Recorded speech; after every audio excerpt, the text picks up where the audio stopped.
I've been going glass for 20 years, like last Saturday. So Hell yeah, dude. Well, congrats. That's awesome. thanks. Yeah, I feel like it's a good start. Like I'm like I feel warmed up now. You know what I mean? Like I'm ready to Yeah, right. That's what it takes about 20 years. ready to start making the real work now. You know, Yeah, now you're a big boy. go poo poo on the potty. You know.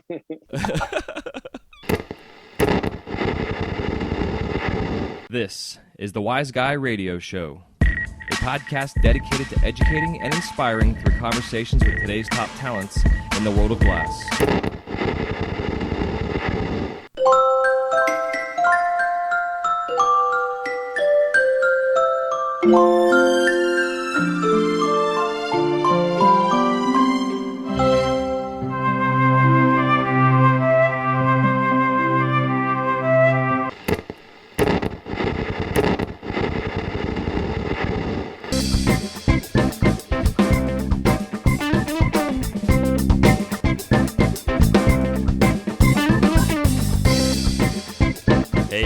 Hey, what's happening? Welcome to a Glass Blowers Companion, episode 27. How the hell you doing today? This is your host, Jason Michael, and I am super excited to kick off Season 6 with this episode featuring the one and only Salt.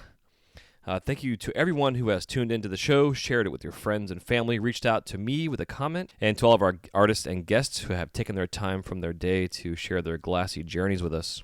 It's pretty crazy thinking now, starting Season 6, and especially when I started this show, just from a thought and idea I had during my long-ass commutes I had back and forth to Disney. It was like 3 hours sometimes one way, and I started listening to a lot of podcasts and books on tape and stuff, and then Degenerate Art at that point in time had come out and influenced a whole new generation of glass blowers that I began to see a lot of newbies out there setting up in their bedrooms and in places that didn't seem very safe, and I wanted to find a way to reach out.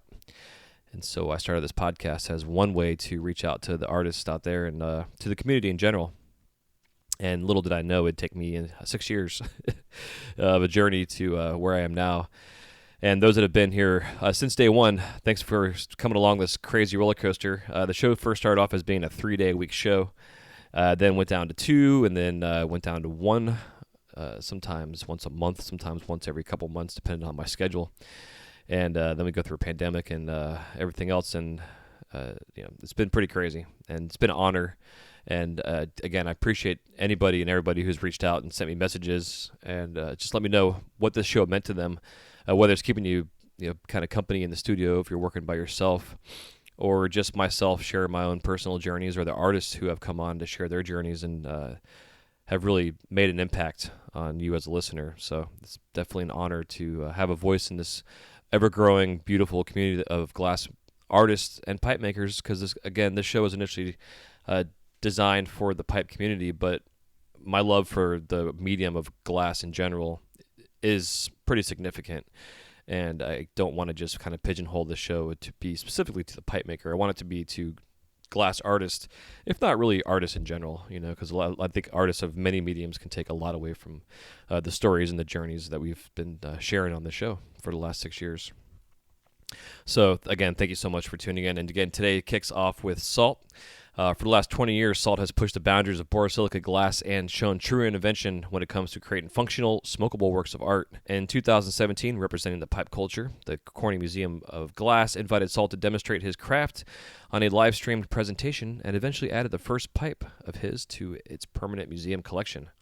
It was quite a fun conversation, and as you'll hear him and I talk about it, was a 5-year in the making process, and you'll kind of get the details on what that means. But so pretty stoked on that. And behind the scenes too, myself, my old studio space, I was when I first moved to Orlando, the house that I was renting had a separate garage that I eventually put my studios in, and then life kind of had its changes, and I got remarried and moved out of the house, but I was still able to use the studio there, which up until about, I guess, a month ago was my home base. The house has recently just sold, and I was have the opportunity to move in and get a spot over at the Orlando Glass Union here in Orange County, or in Orlando, to be redundant. But I'm pretty honored to be a part of this group of guys that are in there, some very talented artists, which I will be bringing on the show have access now to artists and stuff, which is pretty cool. But we also have some things coming up, including some classes that are going to be held. We have an open house, family and friends, collaborative kind of show coming up in September as well, and a lot of other things. So stay tuned to the podcast, to my social media, and also to the Orlando Glass Union for details on upcoming events that we will be holding. Pretty stoked. It's also going to be a place for me to be able to teach classes in person, as well as to begin to get back on track on getting all my stuff done for the community on Patreon, but also for my online courses that I've been developing for years. And the first one that's almost done now is the Intro into Sculpture, which I find a lot of pipe makers out there that are doing functional work, that are making some standard stuff, really have a hunger for the sculpture side of things. And I want to be able to help mediate some artists or a group of people, or a whole generation potentially of technical sculptors out there that can take the solid work and translate it into blown glass and functional work. And so stay tuned again for more details on that. I don't want to ramble on too much about it. But again, if you would like to support this podcast and this show, as we have a slow growing community on our Patreon page, which I'm stoked to have continuing to grow, you can find us out there on patreon.com/WiseGuyRadio. I'll have the link in the show notes. But Wise Guy Radio was the original name of this podcast. And when I first created this group, it was before I did the change of the name of the show. And because of past episodes that I've mentioned in it, I wanted to make sure to continue the name as the same. So again, you can go on patreon.com/WiseGuyRadio. For as little as $1 a month, you can help support this podcast, help pay the bills here, as this does come out of pocket and is not very cheap to do. But with this growing community and the support we have, it's helping to cover the cost of the show, and also cover some time I've been putting in to create videos and tutorials exclusively for the group that we have. Which there's different levels. I have the $5 group that you can get into that basically opens access to everything except for the tutorials. And then the $10 and up, you get tutorials, you get monthly coaching sessions with myself, you get all kind of fun stuff that's growing, as well as lifetime access and discounted rates to all of the upcoming courses I'm going to be offering. So again, if you'd like to help support the show, patreon.com/WiseGuyRadio. We do appreciate the support. Also, the Flow magazine has their upcoming issues coming out. If you'd like to have any of your artwork in any of their quarterly issues, feel free to follow the Flow magazine on Instagram. You can go to theflowmagazine.com for updates, and also subscribe to their quarterly magazine. And you can get 10% off for new subscribers. Just put in the keyword Wise Guy, and you'll save 10% on a annual subscription for their quarterly magazine. The magazine has gone virtual because printing costs are outrageous, but you can have this printed out in limited quantities if you would like to request for that. I think it's a little bit of an upcharge, but it might not be. I can't remember exactly. But they've been gracious to help sponsor this podcast for the last several years, and we want to make sure we continue to support them as well. So again, you can go to theflowmagazine.com, follow them on Instagram, and stay tuned to this podcast and this Instagram, which is a Glassblower's Companion on Instagram. I'll have the links for all this stuff in the show notes, as well as the keyword to type in to save your 10% on their subscription for new subscribers only. Thanks so much for tuning in to this episode, Season 6, kicking off with the one and only Salt. This is episode 27, but the reality is this is actually episode 310 or something of that nature. It's just kind of crazy. So anyways, take care of yourselves. Stay hydrated. It is hot as hell out there if you're listening to this in the summertime. And other than that, happy melting. We'll talk to you soon. Take it easy. Peace.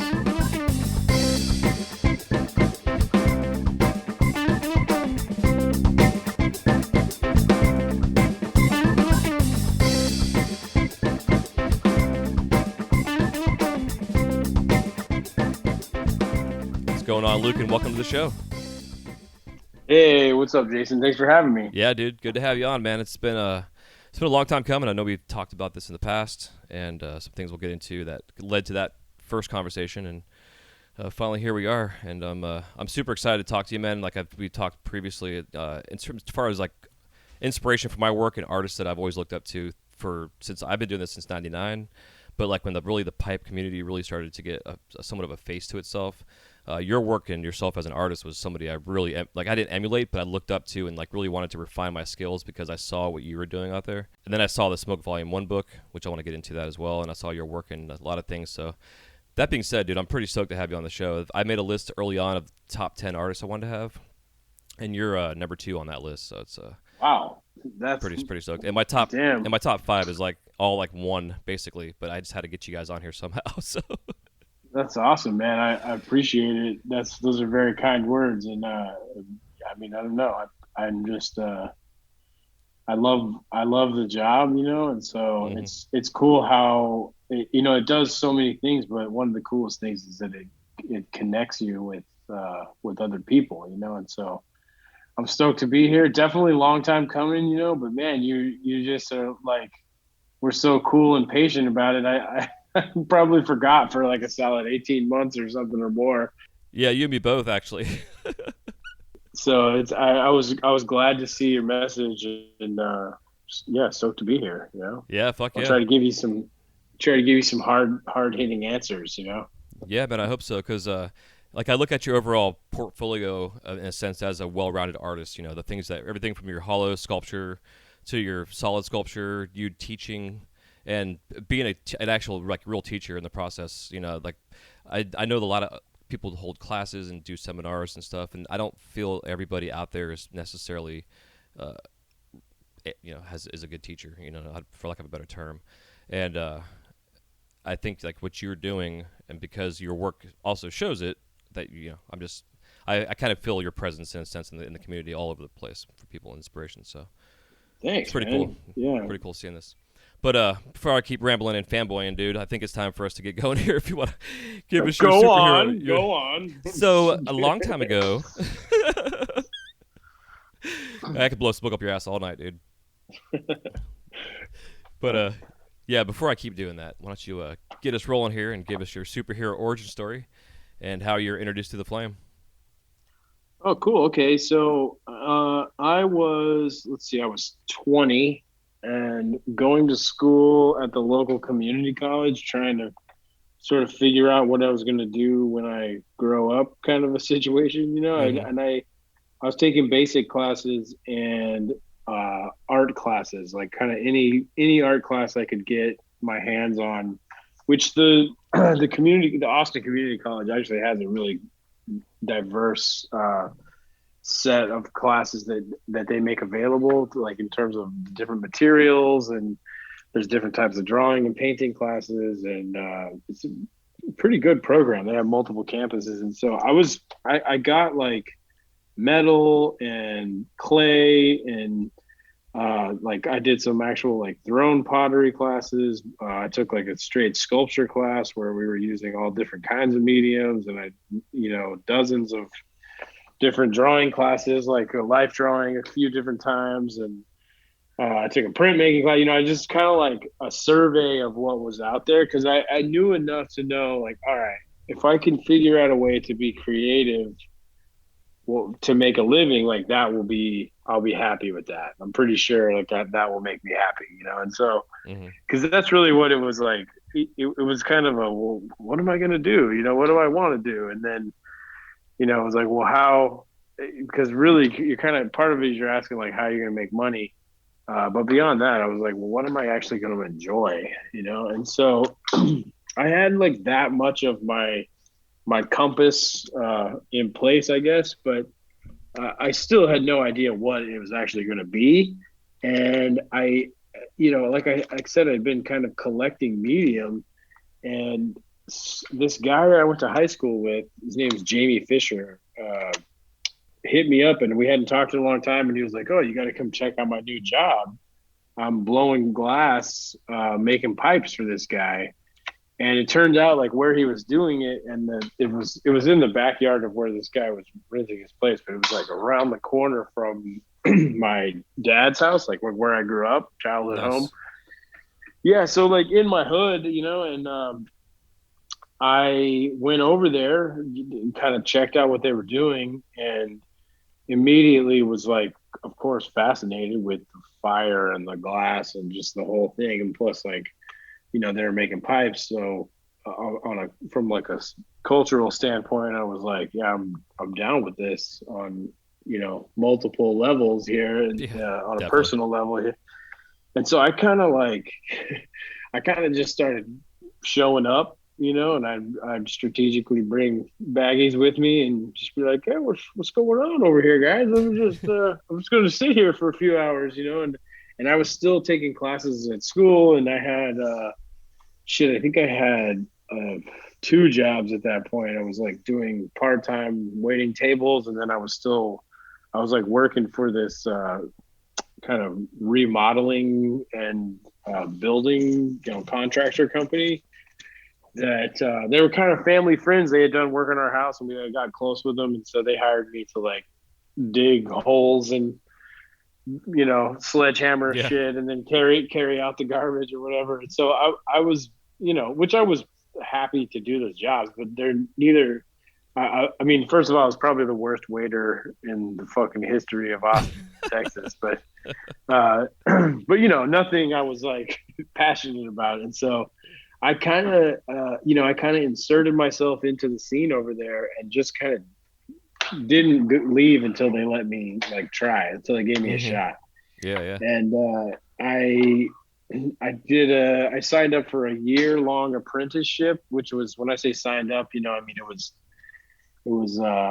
whatever's south of a handshake agreement, just like Yeah. this is what's going to happen, and so and this, look, let me just paint the picture here. This place was, where they were blowing glass, was man, dirt, like a dirt floored barn in the back of this house. And they had rented the property, but I guess it came, the barn came like 2/3 full of just I don't even know, like with just stuff. And it was Collectible stuff shit that from the it person's. had been in there. Yeah. And it's like the barn it wasn't huge. It was probably, maybe 20 on one side and 25 to 30 at the max on another side, like a, square or whatever. Mm-hmm. And like I said, dirt floor. And so it was dusty in there, but there was so much stuff that was all pushed up against the,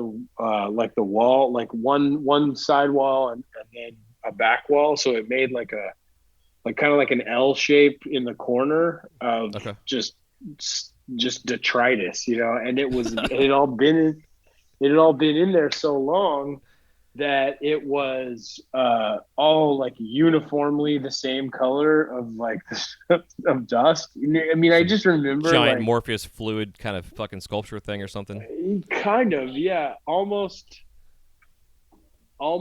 a yeah, like an Amber Cohen piece, but with like dirt color. Okay. You know what I'm saying? Yeah, yeah. But and I couldn't, honestly. I mean, the tables were like it's like a door or like a piece of plywood over sawhorses with like a clamp light, like as the only light in the whole, for each table. That was the only light in the room, Sounds ideal. and just, I mean, yeah, just like garbage everywhere and cigarette butts, and I couldn't see any of it. I was just like, this is the most fucking amazing thing ever, Hell and yeah. so.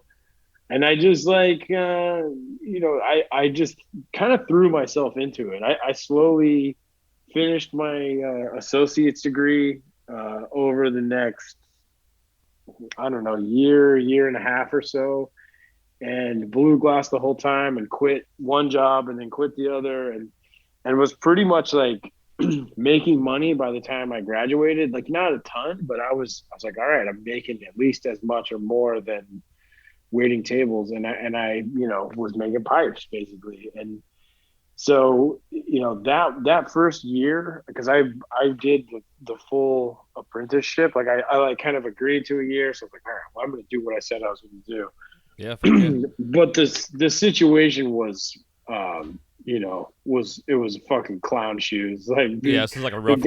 guy just, well, it wasn't so much the studio wasn't what was rough. It was like the guy running it was not, there was no like keeping track of anything. Like there's just promises made. Like it was not. I put up $500 for the initial apprenticeship, and then like proceeded to make pieces all the time, and then literally like never really got money. Like he would sell stuff and then come Mm-hmm. back and be like, all right, here's $35, just Jesus, yeah. just a total clusterfuck. But what was cool was that it made me appreciate things so much, that I like getting. I mean, I didn't let it go on like that the whole year, but it was just I realized like, man, this is not what it seems. I gotta like take care of myself, keep track of everything, and keep track of my materials and protect my equipment. Like I just, I sort of like was, I don't know, like raised in the jungle kind of. You know what I Yeah. mean? Like Yeah. Yeah. it was a little tough, but Made you kind of grow up real fast in the I guess protecting your shit like you're saying as a glass blower. yeah, it made me grow up and it made me appreciate things. There was no color. We didn't have like, to have like cases of glass was like so rare. And so I spent a lot of time like taking little pieces of rod and putting them together. And Mm-hmm. because that was the beginning, I didn't know any better. It was just like, oh yeah, Oh yeah, material is yeah. expensive. It costs a lot. And so clean it and save it. And so it taught me like this intense frugality and like efficiency too. Mm-hmm. The only reason I mention that is that I have, even now, like I have a hard time shaking it, where like I don't throw anything away. I like, it's like, well, I got to, okay, the tiny little pieces go to, okay, that's the dabber pile. I'll make dabbers out of that. Like when it's time to make dabbers, and then the smaller pieces I've been holding on to for a while, and like, oh, now I got a new thing. I'll make, these little turp pearl things out of them or something. And you know what I mean? And so it just kind of informed it like planted a seed for me and informed like how I went on. Yeah, yeah. But man, when that year was up, dude, I like in the middle of the night took my equipment out of the space we were in at that point, and started a studio with my friend Craig Lewis, who goes by Joe Blow, or I think he changed his name to just Craig Lewis ATX on Instagram. But Okay. we built a studio out at his parents' house, and that was like we kind of became the center of the Austin glassblowing scene for a while, because we were a steady shop, and we were as inclusive as we could be, like trying to get Yeah. people together and shit.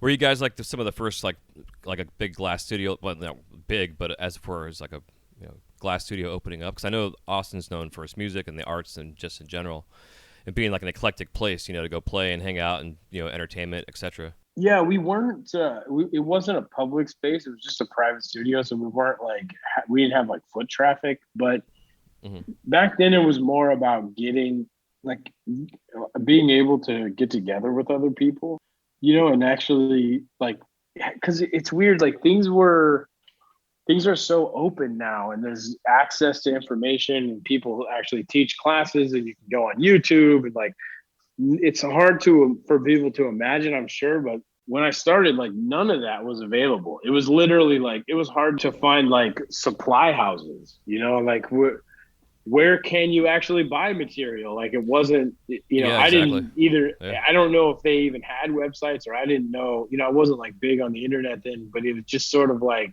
this culture was so small and it was spread out, and people were, downright. I mean, I had the guy that I like was supposed to be teaching me would like actively mislead me at times, even like the Huh. guy I fucking paid. It's Yeah, it sucks. well, it wasn't, just to put it in context, it wasn't just him. It was like people didn't share technique back then. It was just that's just not how it was. Yeah, no, totally. I agree. I agree. I remember walking into a guy's shop. I was like a year and a half into it, and this guy was just making little animals and sea life at the pier by the house. Mm-hmm.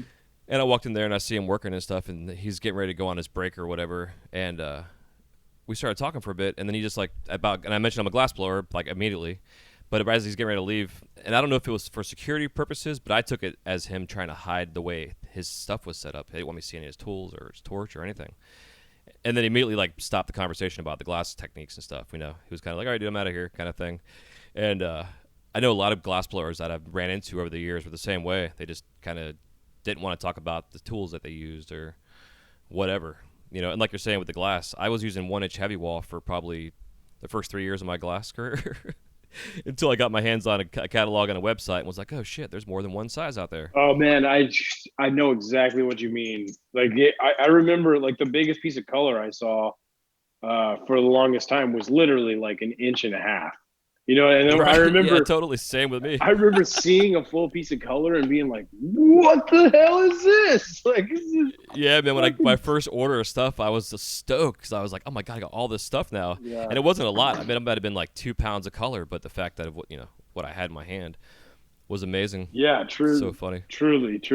Man, that's so funny. Yeah, Yeah, because if you started in '99, you know exactly what I'm talking about. I mean, yeah, it was 2000, and then or 2000 and no, I guess it was 2001 actually that I started. Like it was May 2001. I just figured out I've been blowing glass for 20 years, like last Saturday. So hell yeah, dude. Well, congrats. That's awesome. thanks. Yeah, I feel like it's a good start. Like I'm like I feel warmed up now. You know what I mean? Like I'm Yeah, right. That's what it takes about 20 years. ready to start making the real work now. Yeah, now you're a big boy. Go poo poo on the potty.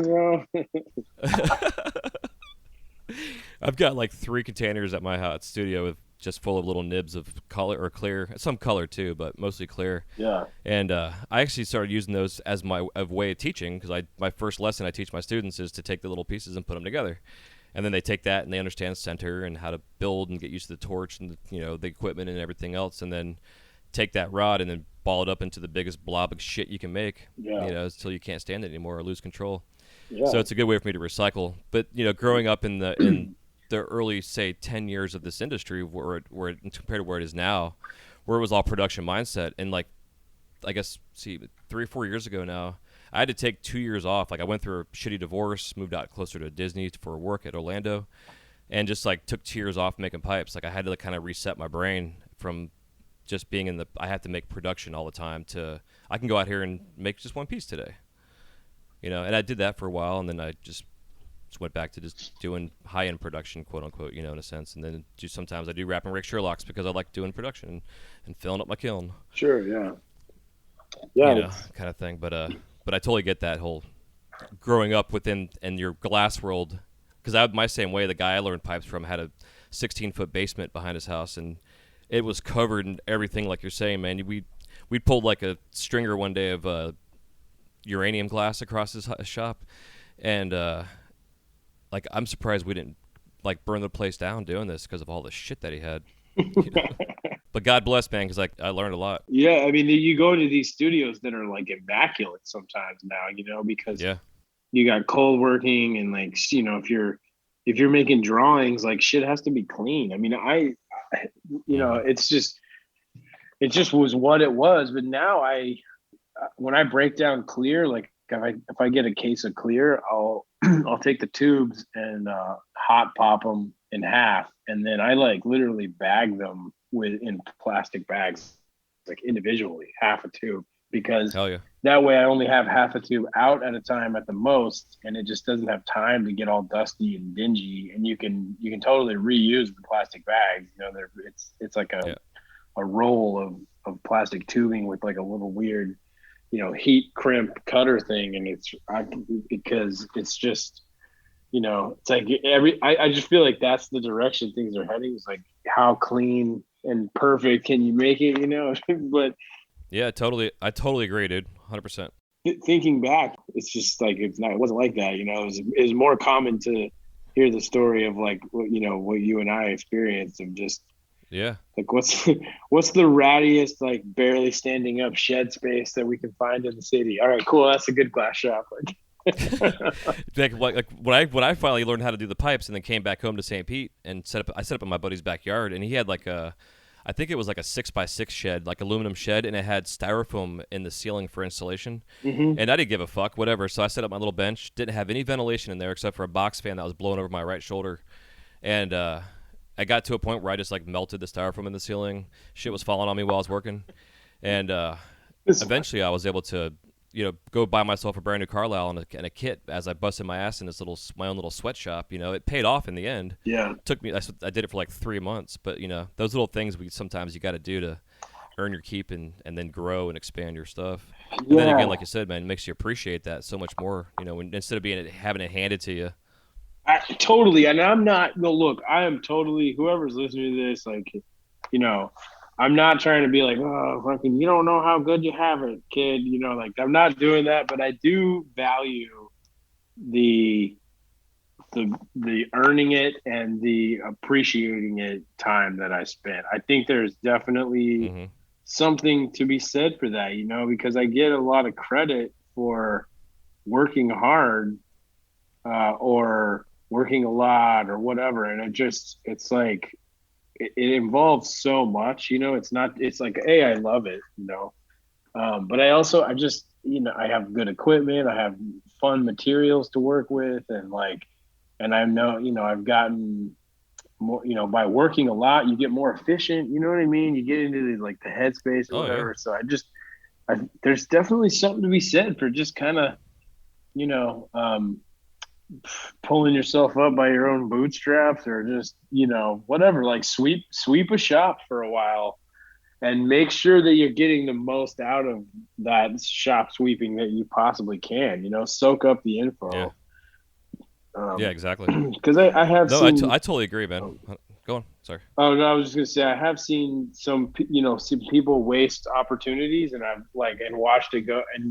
In my head, I'm just like, man, what do you not? I wish. How can I make this person see what they're missing? Or because I'm of course I'm looking at it through the filter of my own experience, but I'm looking at somebody wasted a chance, and I'm going, man, this is like so much better than what I came up in. Like I wish they, you know what I mean. I wish they would take Oh it, yeah, totally. because you just want people to like to get it. You know what I mean? For it to click. Mm-hmm. To have those moments that you have in the beginning where you're like, oh my god, like this is amazing, or this is I can fucking do this. I can like make a living doing this. And I don't know. Yeah, I completely agree. Dude. It's working 60 hours a week for more than a decade. Just to get your foot in the door to be able to understand this material and this medium. Sure. Otherwise, you're not gonna. It's gonna take you a lifetime. And especially from those of us, like you had someone, that you were under their wing. I myself as well did, but it was that my apprenticeship was for about a year and a half roughly. So from that point, I had a lot of stumbling blocks and like I'm burning my hand because I'm fucking trying to lay lines inside of a piece of tubing and nothing's plugged up or sealed off, and I'm like, why am I burning my hand for? Yeah. And then my buddy's like, just stick some tissue in the back of the hand, the mouthpiece, you'll be fine. Like those kind of tips and tricks I got along the way. But for a lot of those that now have access to say you and take a class who's got 20 years now of experience, and you probably have more than 20 years of experience because you have put in the time and sacrifice. You know what I'm saying? Mm-hmm. So I definitely understand it. And like when I have Rashawn Jones on here, he comes on every year for the show. Him and I are like the two old dudes on the front porch, like telling the kids to get off our fucking grass, kind of shit. Because there's been you can look back at this industry and see the specific generations that have come out of where we are, from like the early on like Shakedown Street Snodgrass communities, and they had their people, that got into like the Jerome Bakers of the world, and then like there's a whole like Dustin Revere group of artists that learned through YouTube, and then took classes subsequently on top of that. And then you have the other generation that just started making rigs that made the rig the new fucking spoon in the industry. You know what I mean? So and then you have where it is now. Yeah, I know. I think it's all of those things at once. It's kind of like the way style works now, where you got people who have like a totally modern style that they wear, and you got like people who wear, sportswear like they always have. But then you'll see like people who are like, that's like 70s style, or that's 60s style, or that's Yeah, yeah, I can see in that. the Yeah, industry yeah, there's still tons of people who make like production spoons. They have that traditional pathway. Then there's other guys who come onto the scene straight into making rigs, like you're saying, or they come on and all they make is like bubble caps for a while. Or you have mm-hmm. like, or like when I'm teaching, I like to, when I'm starting to talk about like creativity and finding and like and business and finding your niche, I have like a list of people I use as examples to show like there's so many ways to do this, and I think Sherbet's a good example of somebody who's taken like an idea basically and just permutated it so many ways and has like a legitimate, robust business. He puts out Yeah, mad work totally. and has a ton of wholesale accounts and has employees and like, and collaborates and does all this shit with just like one, so it all stems from this one A thing. glass pencil. Yeah, truly. I mean, Yeah, it but really, and yeah, I love it. and just and a dabber, really, too. It's like Yeah. that, not just, because he made, I know I've seen him make like other things, and functional things, but it's a dabber. Right, right, but a signature. Yeah, and so Yeah. it's just like, and then you got people who are savant style. They come on, and in 6 years, it looks like they've been blowing glass for 20 years. And people like Phil Siegel, Yeah. or and then you got the like, because I would also mention the kind of like Geppy camp, the generations of people who learned from him because he's such a special individual in terms of Mhm. like all the different things he innovated and contributed, and like it's totally not just him because he even he comes from like I think the Marcel camp and you got Yeah. Clinton and like of course Banjo, like there's these like different ilks, but you have these other types of ways of doing it where people are just they're focused on cleanliness and making like things just immaculate and or extreme like functional research. It's just all of this shit is happening at the same time, and you have crossovers and people who are collecting techniques and just and then other people who are like really really niche, and sticking like in a certain vein, and then you got like you got the guys who have more of a scientific background, or are just really highly trained on the lathe, and you got Yeah, the yeah. the OGs stepping back in. You know what I mean? Yeah. It's a fun time to be a glass blower and see. I mean, I see like parts of the industry from the beginning of my experience all the way up to like new shit happens all the time, and it's all kind of wrapped at the, you know what I mean? It's all coexisting, and like, I mean, Yeah, yeah. Bob Snodgrass, he's a fucking living legend. You know what I mean? That's the guy. Yeah. You know what I mean? But Yeah. he's still out there kicking and making shit like right now. And so I'm just trying to, I guess, like what I would say to sum all that up is like, man, appreciate this. Whoever is listening to this in a timely manner, it's like, man, this is shit is happening right now. It's hard to measure the box while you're inside the box, but we are inside the box right now, I think. And it's just, it's still like beginning, I think, too. So Mhm. Yeah, it's interesting, man, because like 5 years ago we had that huge quote unquote bubble, where you're seeing elbow and coil with the $150,000 dynos that aren't functional. People are complaining about it, or more than that they're selling them for. Like 700 grand or trying whatever.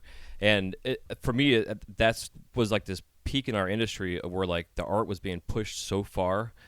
It was fun to watch and kind of crazy to see it happening.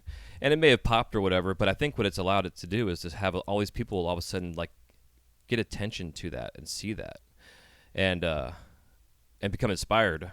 And now it seems like you're saying, like all these different generations have inspired each other and new people coming in, and we're kind of on this fun kind of like plateau, but it's a beautiful plateau of all this technique and culture going on right now. And like seeing the response from Las Vegas, it seems like a lot of the culture was there and all mixed up with each other. This big yummy soup of glass blowers.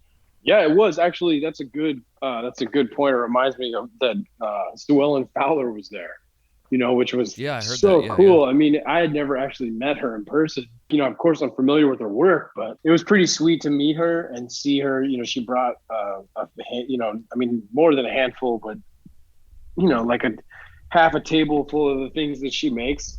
and I'm pretty sure she was sold out like way before the show even opened.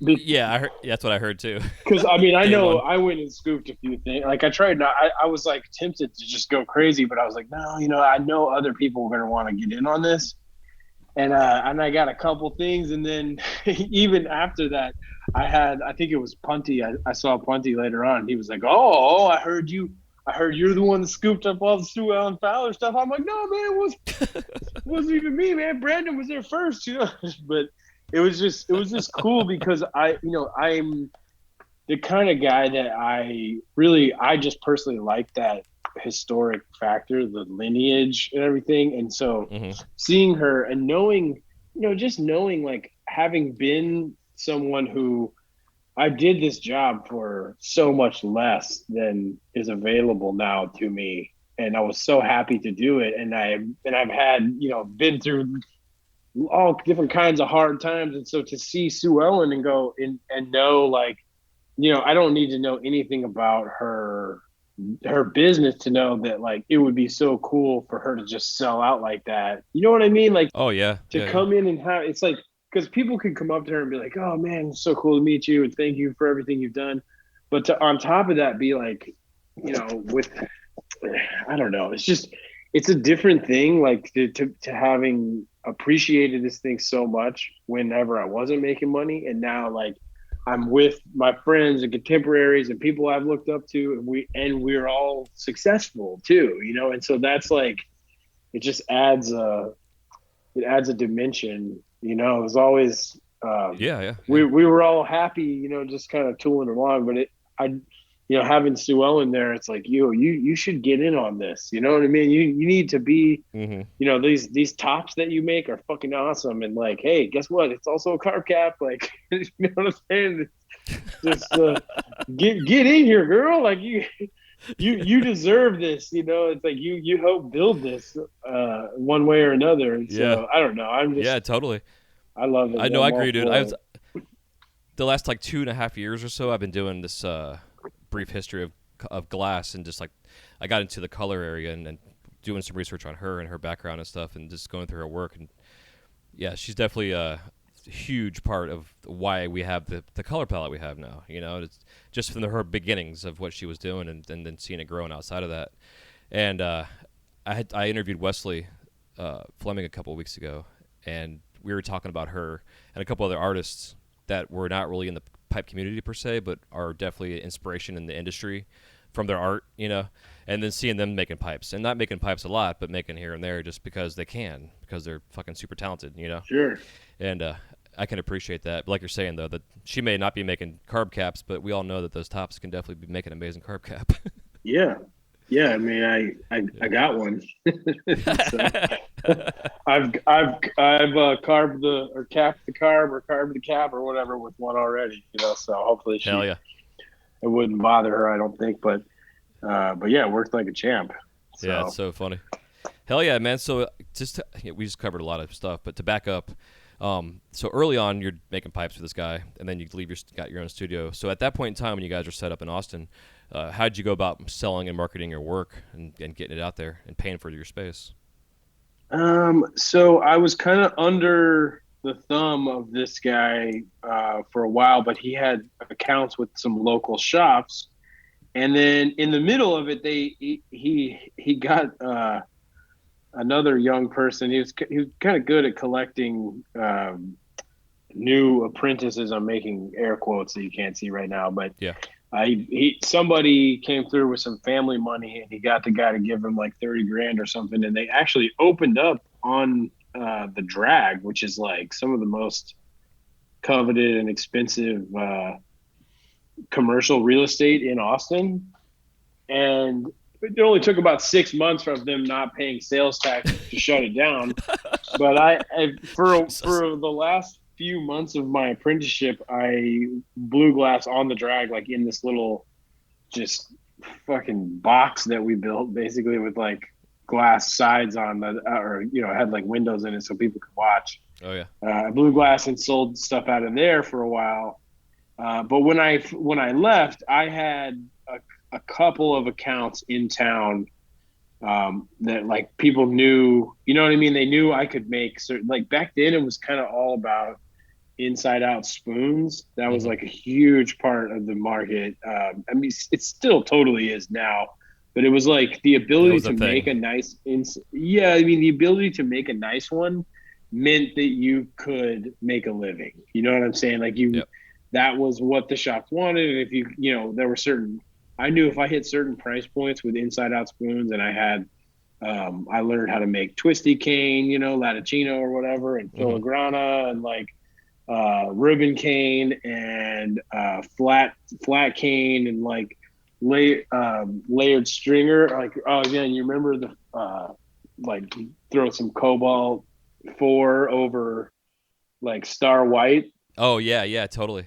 rip that down into stringer, and like how Yeah, it's it gnarly. just looks like fucking gold, Yeah. and then of course like I mean like I said, I didn't see color for so long, but what we had was silver. It was like Hmm. coin of silver, and so I had some accounts that I knew. I began to understand.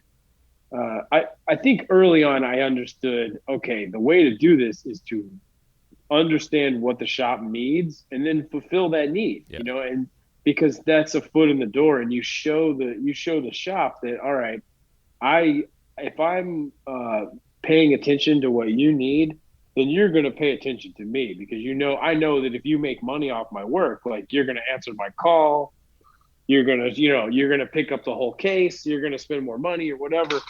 And so I began really early to start to like cultivate those relationships. And so coming out of that, I also had a pretty good idea of where all the shops were in town. There were like a couple of bigger chains or whatever, and so I just would go and straight up like cold call or just fucking drive up and just walk in and be like, Hmm. "Hey, I'm making a pipe. Who's got the who's got the checkbook? I'm here."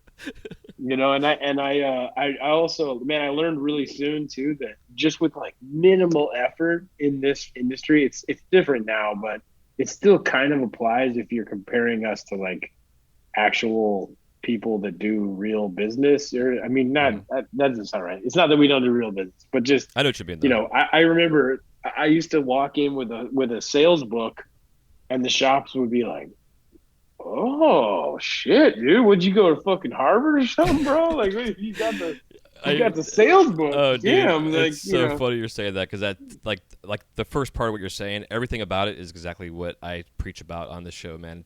Like having a sales book back in the day, the shop owners were like, and you have shoes on too, you yeah, know? yeah, totally. What got you? You bathed? Yeah, You bathed recently? Like, oh my god, So yeah, it was. I liked that it was just like, oh, just like some basic acumen goes a long way yeah. in this business, and so that made me. I don't know. I guess I felt like I could. It wasn't intimidating. It was more like exciting. It was like, oh shit, there is some low hanging fruit around here, I think. And so I just kind of dove in head first and I picked up accounts.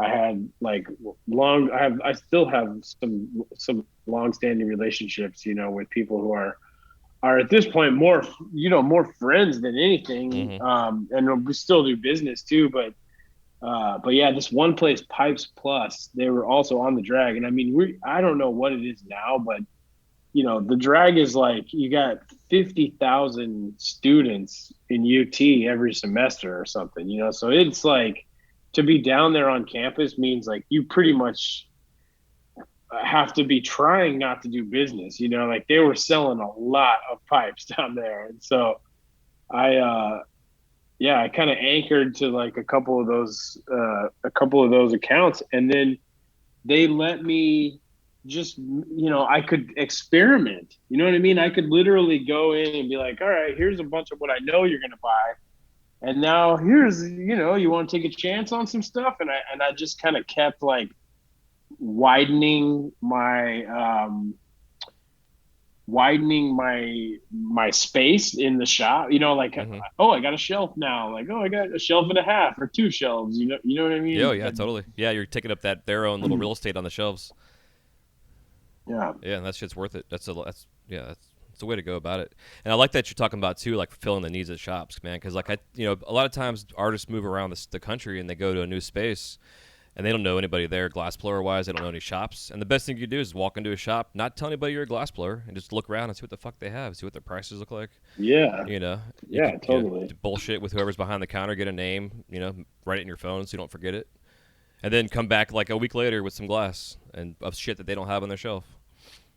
Yeah, yeah. It's like, hey, I mean, I never did what you're talking about. That sounds like you fucking blow somebody's mind though. Show up like, oh, I did some market research in Right? your shop, Yeah, and I filled in all the gaps. Like, nice to meet you. little spreadsheet. And I have notice I have shoes on in the sales book. Exactly. Oh shit. Uh, But yeah, man, like at this point in time, recon's is ideal. But what you're saying, still like building relationships. I'm the same way. I've got a shop, Asylum Records in St. Pete.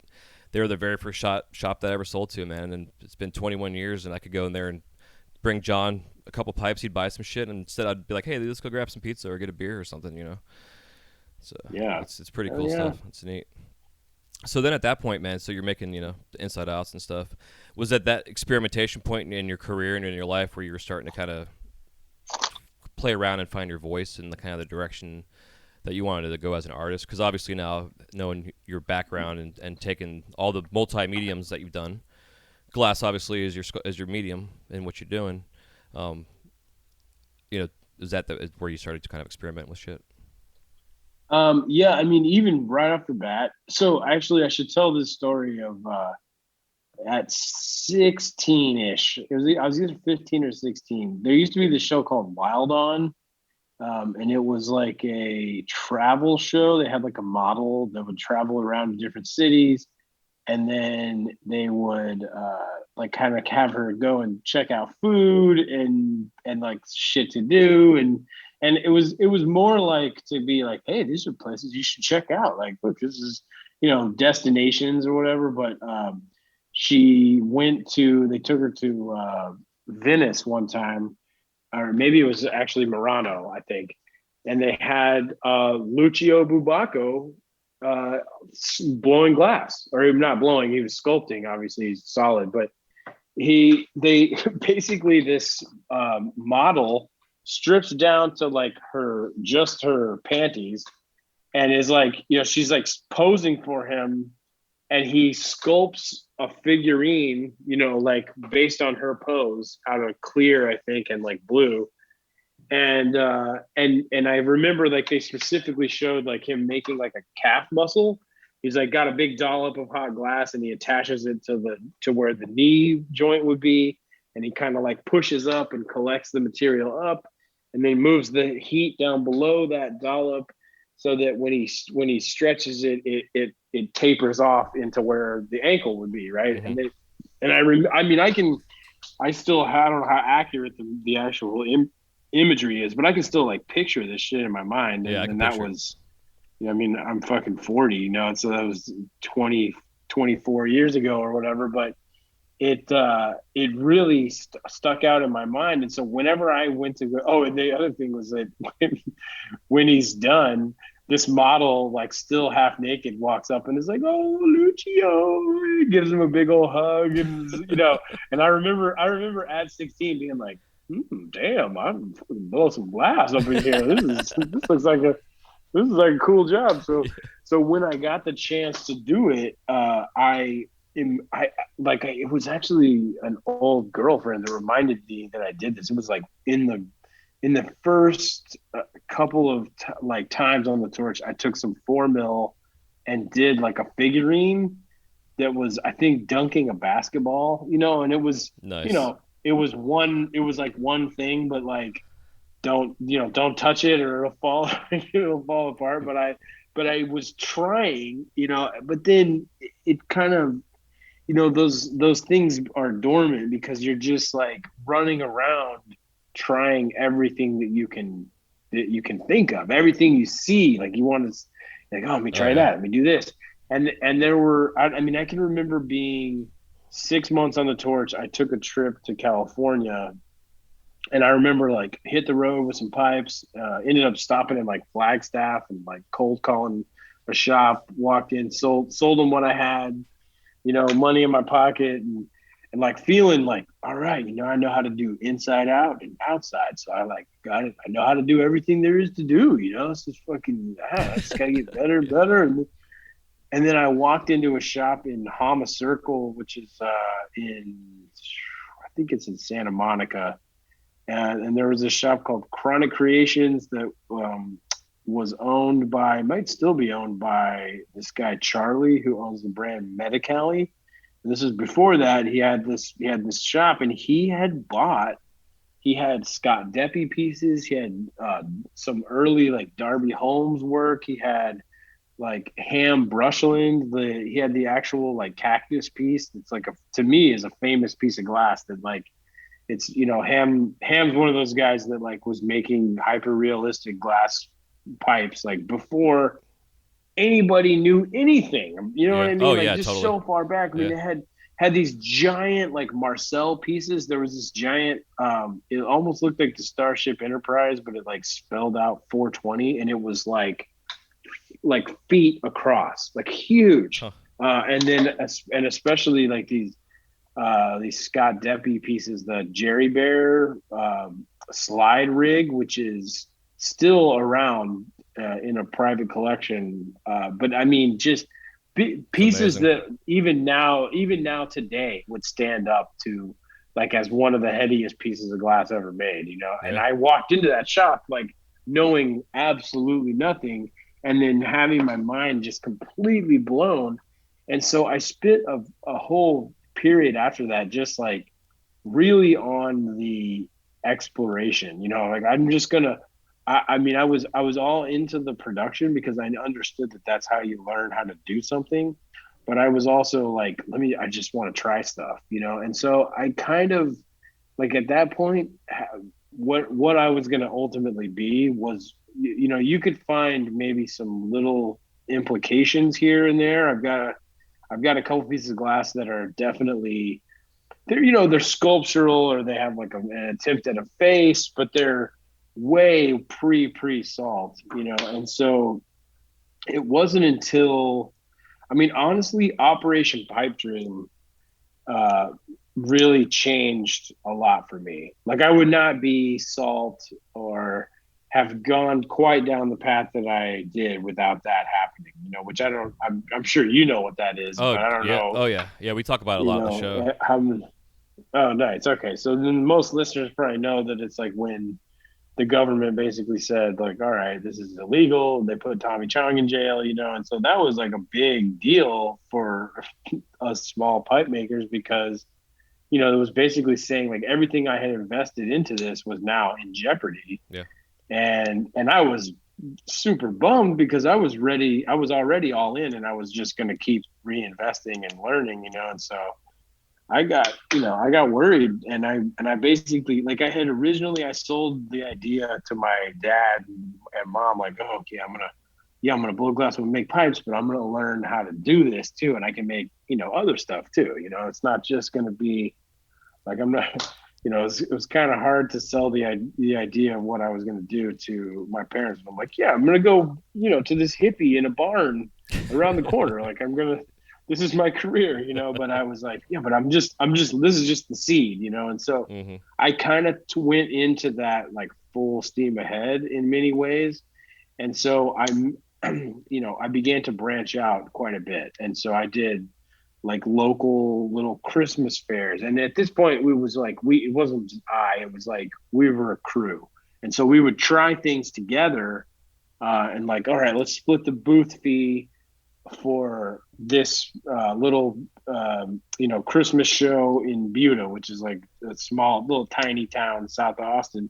And everybody puts in, whatever it was, like $40, and then we split the cost of a table and some lights. But we just trying shit, and and then there was like a Lewis Wilson's Best Bead Show. I got Mm-hmm. involved in that at some point. I think like 2003 maybe, because I hooked up with Will Menzies, who started the Flow magazine, and at that point he lived in Dallas, which is 4 hours from Austin, but for glass blowers at the time, like that was, he was like our neighbor, Yeah, yeah. and he was a generation before, and he knew shit and was like making these nice tools, and he had the magazine, and he was kind of plugged in, and he was just immediately like was just like, oh, you boys got to come and check out this, you got to do that. And he got us to go to there was a kind of famous Albuquerque flame off in Mm-hmm. 2002 Yep. that Lewis Wilson put on. And so that was kind of the seed that was planted that led to the bead show. And so for a while I was like doing the Christmas fairs. I still was making a few pipes here and there, but then I would go to the bead show, and that's where I met I met Marcel the first time. I remember I met like Deline and Harold Cooney and Andrew Brown and Christian Luginger and like Ross Thackeray, who started ABR Imagery. Like that was back whenever Ross would like he was the whole company, and he would come through with like a fold out table with like everything that he sold, Hell and yeah. it was, I mean, it was everything that was happening, but just smaller. And I, in getting to see that, I just was like, oh, let me try everything. And so I kind of, with Pipe Dream, I went in even harder and started to collect these different outlets, basically, art shows and,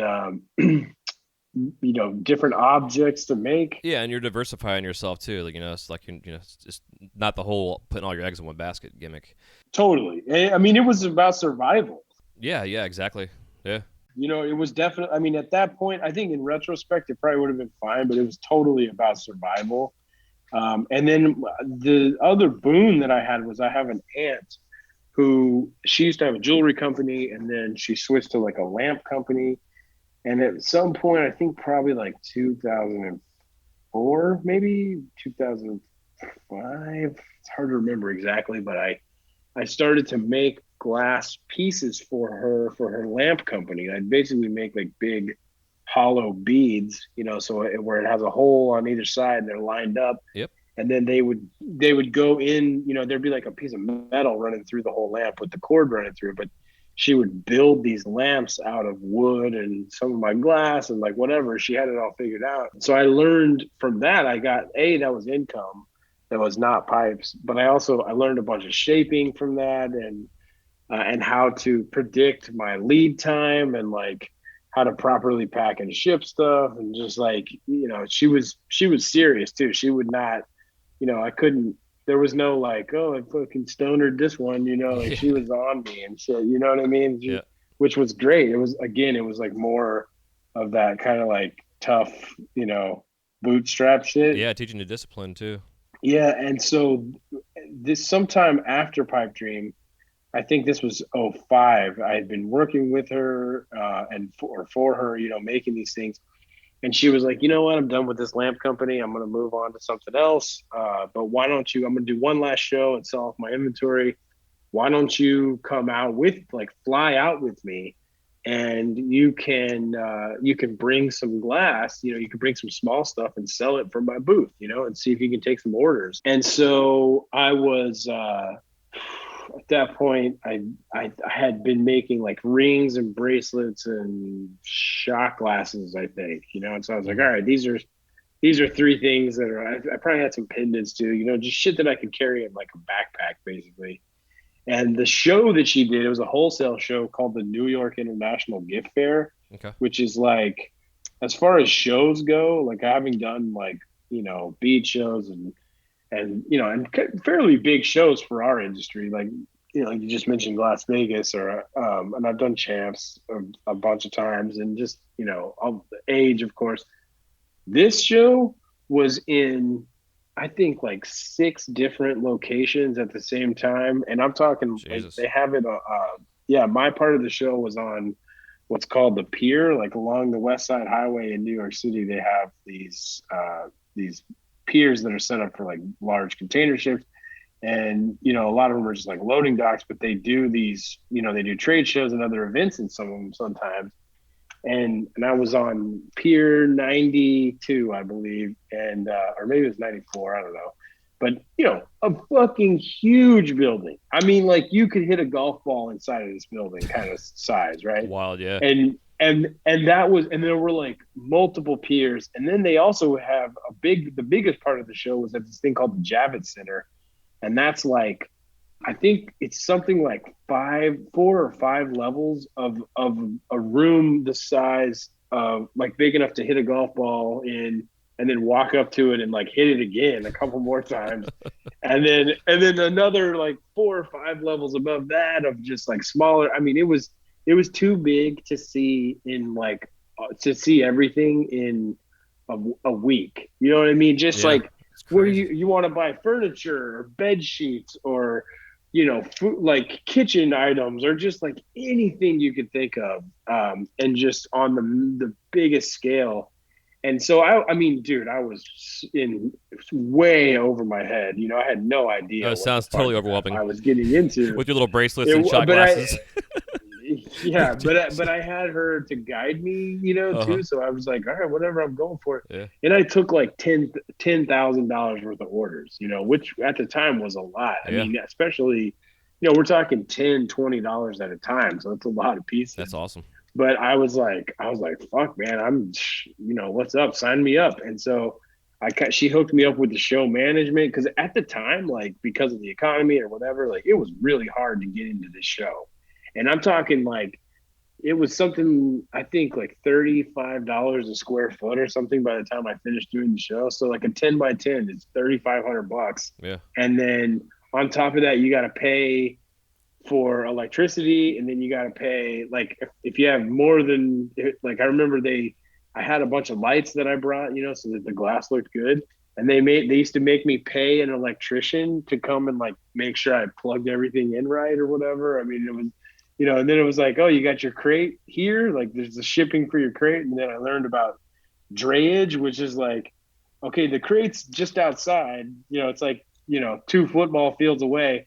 Oh, but it's going to cost another $800 for you to get these guys to walk it over to my booth. Jesus. And then the same, but it's just, but that was, that's totally just how it is. Yeah, with the I high mean, end that's shows just, for that's, sure. Yeah.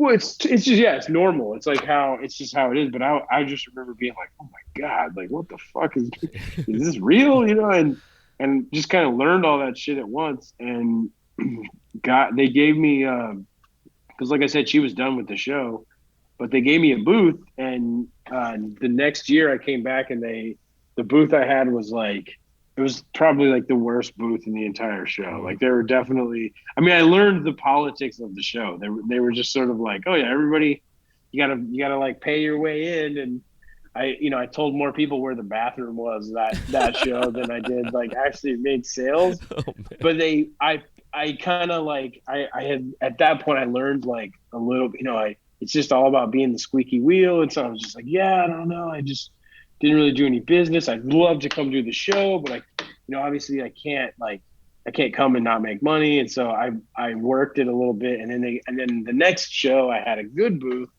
and I started to take large orders. Like, I'd have people come by and like one shop buy $10,000 worth of shit. Right. And so Yeah. I did that. The show was twice a year. It was like seasonal. They had like the summer show and the winter show basically. And so I would do the show twice a year, and like, I was designing twice a year, new products, new colorways, new, whatever I could think of, and bringing shit to market, and then predicting my lead time and taking order, and I kind of like learned how to do business, through that show. And in short order was like completely burned out. Like, it was pretty much like, oh my God, I fucking can't do this anymore. Yeah, I'm sure. Just making your money $10 at a time can be tough. Yeah. And also I was dealing with, really some big, some small, but just a completely different clientele than the pipe world. But man, it was like college. Like, I would pick an object or pick a technique, and I would feed it into that show. And after one season, like, I knew how to make that shit. I knew it inside and out, because you make 10,000 of Yeah. something. and you're fucking all set, And so I just was, I mean, I treated it like that, but I just remember I was proud of it because I had successfully created a business that had nothing to do with pipes, but I was making good money. I was paying my bills. I was like, I had, I was saving a little money. I could buy equipment and material, and I was, I was a big boy. I'd go to New York all by myself. You know what I Yep. mean? And take my, I was responsible for everything, and so I still had no idea what the fuck I was doing in a lot of ways. But man, I learned a lot, and that took me through to about 2006. Or no, I think the last show I did was 2007, but I had still been doing the beat shows, and I had kind of, it's as weird as it may sound, the bead show was my that's where I did my art. Like I would go Uh-huh. to Lewis Wilson's Best Beat Show, and because it was like, I mean, I met Devin and Paul Steffen and Devin Somersville, who go by Krunkelstein and Micro. There, I met Piper Dan there. I met Dave Strobel, and fucking that's where I first met Eugene, and I mean, and just you name, Kevin O'Grady, and Yeah, it's so cool. The who's who, and that's what's so funny about it. The bead show, quote unquote. Some people might think is just like a silly thing, but it's at that point in time, it was a pretty serious deal. it was where the heads met, Yeah. and we would show off our best work, and we would trade ideas and technique, and we would fucking trade glass with each other. I mean, I have such an amazing collection of, like, I probably got one of the biggest Andrew Brown collections on the planet, dude, because we traded so many times, and it would be like a lot of times it was like some of your best work that you were trading, because the show just was what it was. I mean, I remember I met Jared DeLong there too, and he was one of the only people that would like make money at the show. It was like him Huh. and Harold and Andrew, and like just a handful of people would actually like do good business. Most everybody else was like, I fucking I got just enough to like eat and get gas back, and fuck yeah, man, next year it's gonna be better. Yeah. But I was doing, basically, like, there's these things called mask beads that I would make then, and because at some point, I mean, it's hard to completely like give this all to you in chronological order, Oh yeah, it's cool, man. but like I said, I was collecting things and trying things, and so I had Mylan Townsend's making and marketing book, and he does like a dragon eye cane in that book. And so the first eye cane I ever made, like Marini, was the dragon eye. It was almost I mean, I didn't do exactly what he did, but I used the recipe, and that led to, more canes. But basically, I started to like play with eyes, Hmm. and at the same time, I'd been making these mask beads, which was, again, like I was just trying shit. So I grabbed these bead mandrels at one point, and I just sat on them for a year. I didn't know what to do with them, and I started to wrap glass around them, to make beads at one point. And I remember accidentally getting a color called blue black from Glass Alchemy that was like, it was supposed to be peacock, but they had mislabeled it. Huh. So I was like, what am I going to do with this blue black? It was just like, basically think like Eclipse, but an earlier version. And I was like, oh, I'll make these beads. And at one point, I remember adding like a little spike to a bead, and then adding another one and going like, oh, that kind of looks like a dragon. And so then I started to kind of, in like a gestural way, like sketch this dragon shape out. And I mentioned this piece because it was a turning point for me, because I was like, oh shit, there's something to this. Yeah, I can see that for sure. And so I started to make these beads that were like, they looked like little masks, and that eventually led to adding eyeballs to them. And so before Salt, I had this work that was like, this is my art, and it was kind of, you can tell when you look at this work, you can see like this is the seed that grew into Salt glass, basically. And luckily I still have some of them.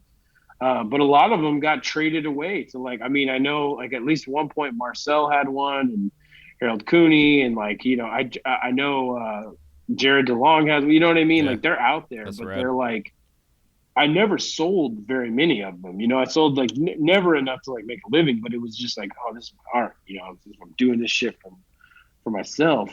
And then I know this is like such a hell of a long meandering story, but I do have a point here. It's basically that I've been doing that the whole time, and then I burned out on my New York show, and at the same time, things were opening back up. Like Hmm. it had been about 4 years since Operation Pipe Dream, and people were making shit and selling it, and I saw like Ghost and like Jag and Jop and like kind of a newer generation of there were sculptural pieces. It was like art that would happen to be a pipe also, and I was like, man, okay.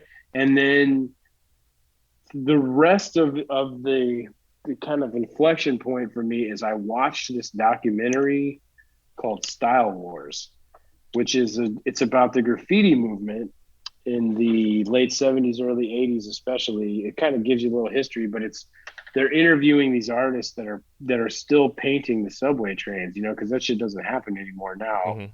But there was this point in time when this art form was like coming into its own, but looked at as illegal by the establishment basically.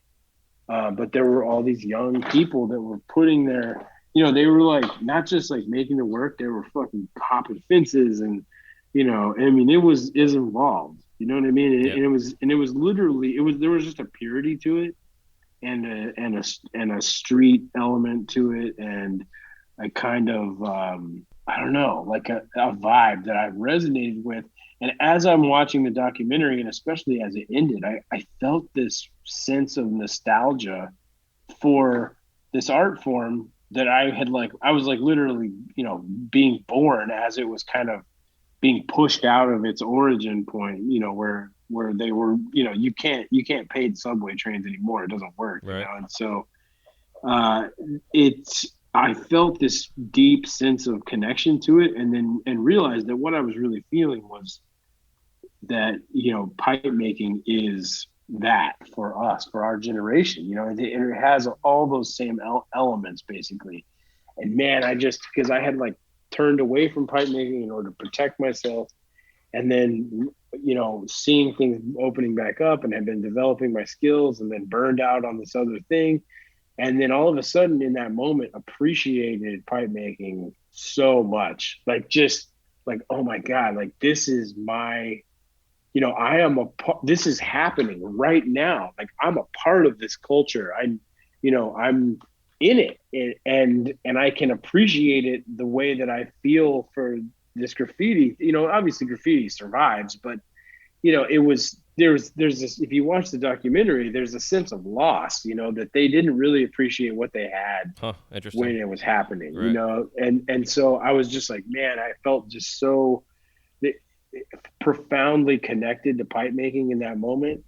And I swear, like it took me weeks of marinating on it, but I finished the documentary, and the cable came on because it was like a DVD I was watching, and the thing that was on was a documentary on the History Channel about the history of salt, and I just kind of watched it for a while, and I remember, but it planted this seed in my mind, because salt has this, they talk about all the different uses up for it in the documentary, but it also has like some cultural and colloquialisms or whatever, that things that are associated with it. When you say like, oh, you take it with a grain of salt, Hmm. or being worth your salt, or salt of the earth, or all that. You know what I mean? It has some like some shit that kind of goes along with it, Yeah. Yeah.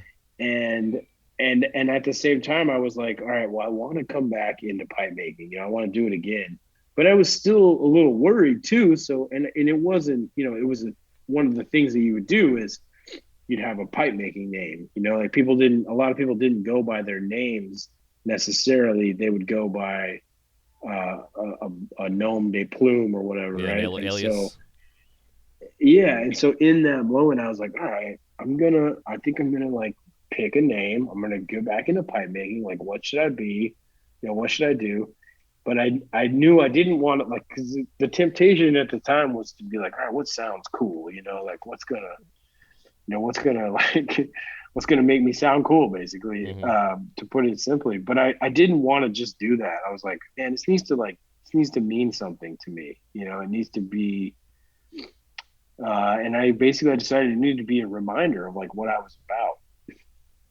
And in my opinion, the market was really homogenous at that point. It was very like a lot of people being inspired by other glass blowers mostly, and not necessarily like looking at nature or at painting or at anything. It was just like, oh, this line work inspired this line work, inspired that line work, and that was a lot of it. Yeah, with like glasspipes.org and be able to see the other work actually being posted.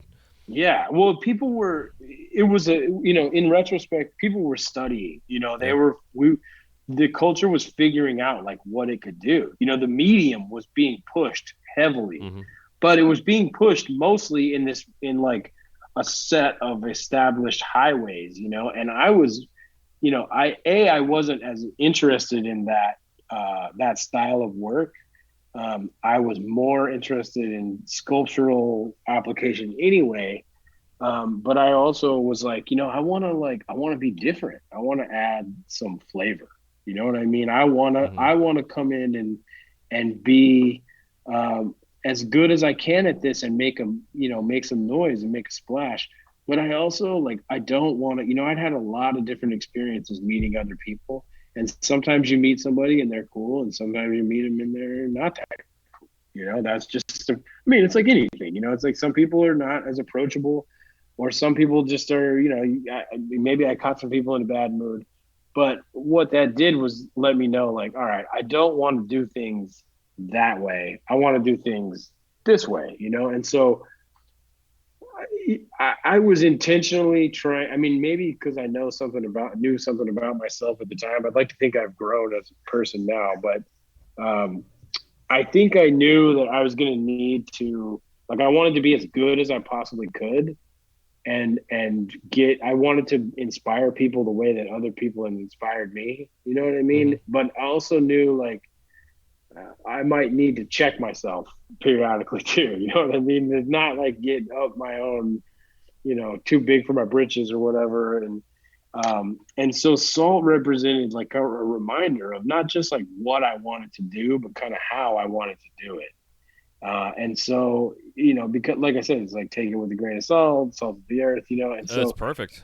it started with these base principles, of like I want to add some flavor, I want to be innovative, I want um, to remain approachable and humble or modest or whatever.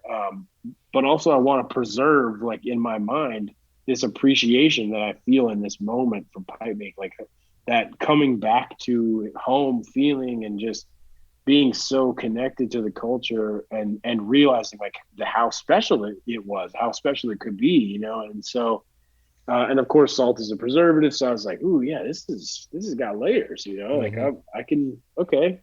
And I still felt a little goofy for a while, but I just went with it and kind of trusted it. And honestly, like I could go on for a long time explaining how, as time went on, the connection that I feel to this name that I've chose is has deepened like over and over and over again. And both in learning more about like salt and the role it plays in our lives and like the creation of life itself. Because obviously, like I'm inspired by life. That's a huge part of what I'm doing. Mm-hmm. Is I use the elements of life, and I like to think that I use anything that I want, So, and that means kind of everything. I have animals and plants and insects and fungus and fucking microorganisms and sea life and what shit that I made up, and and I let it mix and evolve like and it started off just in my own brain basically, but I have followed it, and that theme of evolution that runs through my work has literally come alive and informed. I mean, I have functional technique that I do now. The SALT perk, which stands for sculpturally applied linear tube. It's like an acronym, Okay. So, Yeah. Yeah. uh, everything is a SALT perk, but there's the rib curl and the warp curl and the gill and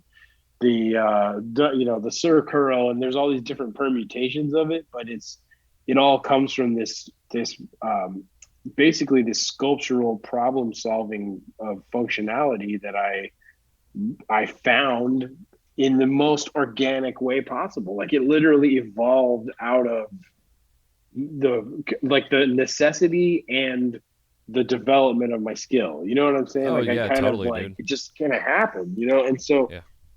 it became. I mean, it's uncanny like how that connection to the name has just deepened to the point where I went. I used to be like, whoa, and now it's just like, oh, there's another thing. Like it's just part of it, and I feel like truly like this is kind of my thesis statement in a way. The true art of salt glass is what it has become is this essentially it's an ecosystem of different organisms that are constantly like evolving, and they kind of like mix with each other. But then there's also this bigger organism that is all of the work that I have out there and the connections that it makes with all these people that use the pieces and collect them and hold them and like fucking breathe through them, and Mm-hmm. at some point I realized like, whoa, the way that people experience pipe art is so special. I mean, you're not supposed to even touch a painting, and here you are like with the pipe, you sit down in the circle and like I'm holding it and I like breathe through it and then I hand it to you and you're holding it and you breathe through it, and like that is so much deeper of an experience and yet completely not pretentious at all. Like it's not even asking to be looked at as art, like necessarily. It's just like this is just a part of your ritual, Yeah. Yeah. Absolutely. and because of like the life and the evolution factor of my inspiration, I was like, man, people, these things are like pets. Mm-hmm. You touch it and you clean it and like you feed it and it takes care of you. There's like a symbiotic relationship of an exchange of energy. You hit the pipe and it changes your head, it changes your perspective, you relax like the same way you come home, pet the dog, and so I started to incorporate intentionally more and more of these textures. And so there's textures that are for meditative moments. There's textures that are about being like present, being like not spacing out at all. Mm-hmm. And there's textures that are like for relaxation or whatever. And I just kind of like fold that into my work all the time. And I talk about it when the opportunity rises, but I like the idea that it's people are just out there using these things and experiencing them on this deeper level without even necessarily realizing. Having followed your work, so to back up for myself, I can't even think about how long. See, 13. I guess probably 13 years ago, roughly, maybe 14. I ran a little smoke shop in town, and I remember we got a call. I want to say Jag called. I don't remember who it was that called, but they're like, "Hey, we got this new book about pipe making and blah blah blah. Smoke Volume 1 comes out." So we ordered like 20 of them, and I remember sitting in the shop and I flipped through the book and just being amazed by the art that was in there for one. But after like several weeks of just being bored in the shop and getting tired of rearranging glass and shit, and smoking bowls in the back, I started flipping through and actually like reading the book like I should have been. And the one person out of everybody that stood out to me was you, and your philosophy that early on in your work, and your you doing like these shell type style pieces with all these teeth and crazy horns and shit, and then you had this philosophy and the story about it, and it allowed me to grasp some understanding of why you did what it was that you did. Instead of just doing a bunch of reversals and making this cool Sherlock shape or a bubbler or whatever. Like David Colton's another cat, stands out with the graffiti styles of what he does. But for me, I really attached myself to you at that point in time. Also in my life, I was in my college classes, I was taking a lot of Eastern philosophy stuff. So like philosophical mindset and eating a bunch of mushrooms and shit in that point in my life. I was, open to that kind of stuff coming into my life. So as a myself being, a production glassblower, really trying to find my voice in my work and doing the same kind of stuff you're talking about, really just experimenting when I could, seeing collections. There's this guy, Colby, who recently just actually passed away. He had a shop called It's All Good. And he was the only person that I knew in the whole eastern coast of of Florida, really, that had anything from the West Coast. And seeing work coming from Marcel and Jason Lee and Scott Deppie early pieces, just completely mind blown. And asking Colby how the fuck did they do this? And Colby did some glass blowing, but not much enough, to really understand in a sense how this stuff was being made.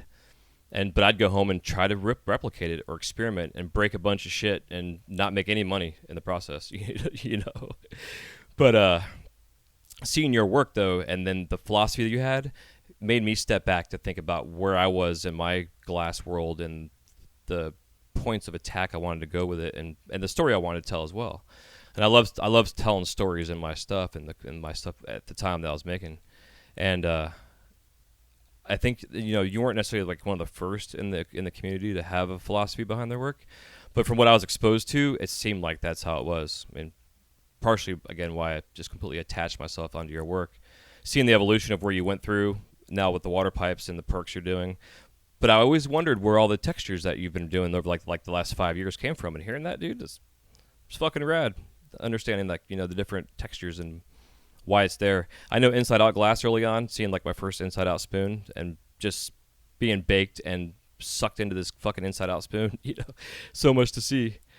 And then it goes into sculpture, and now you're creating texture. It's like a fidget tool, for somebody to smoke out of.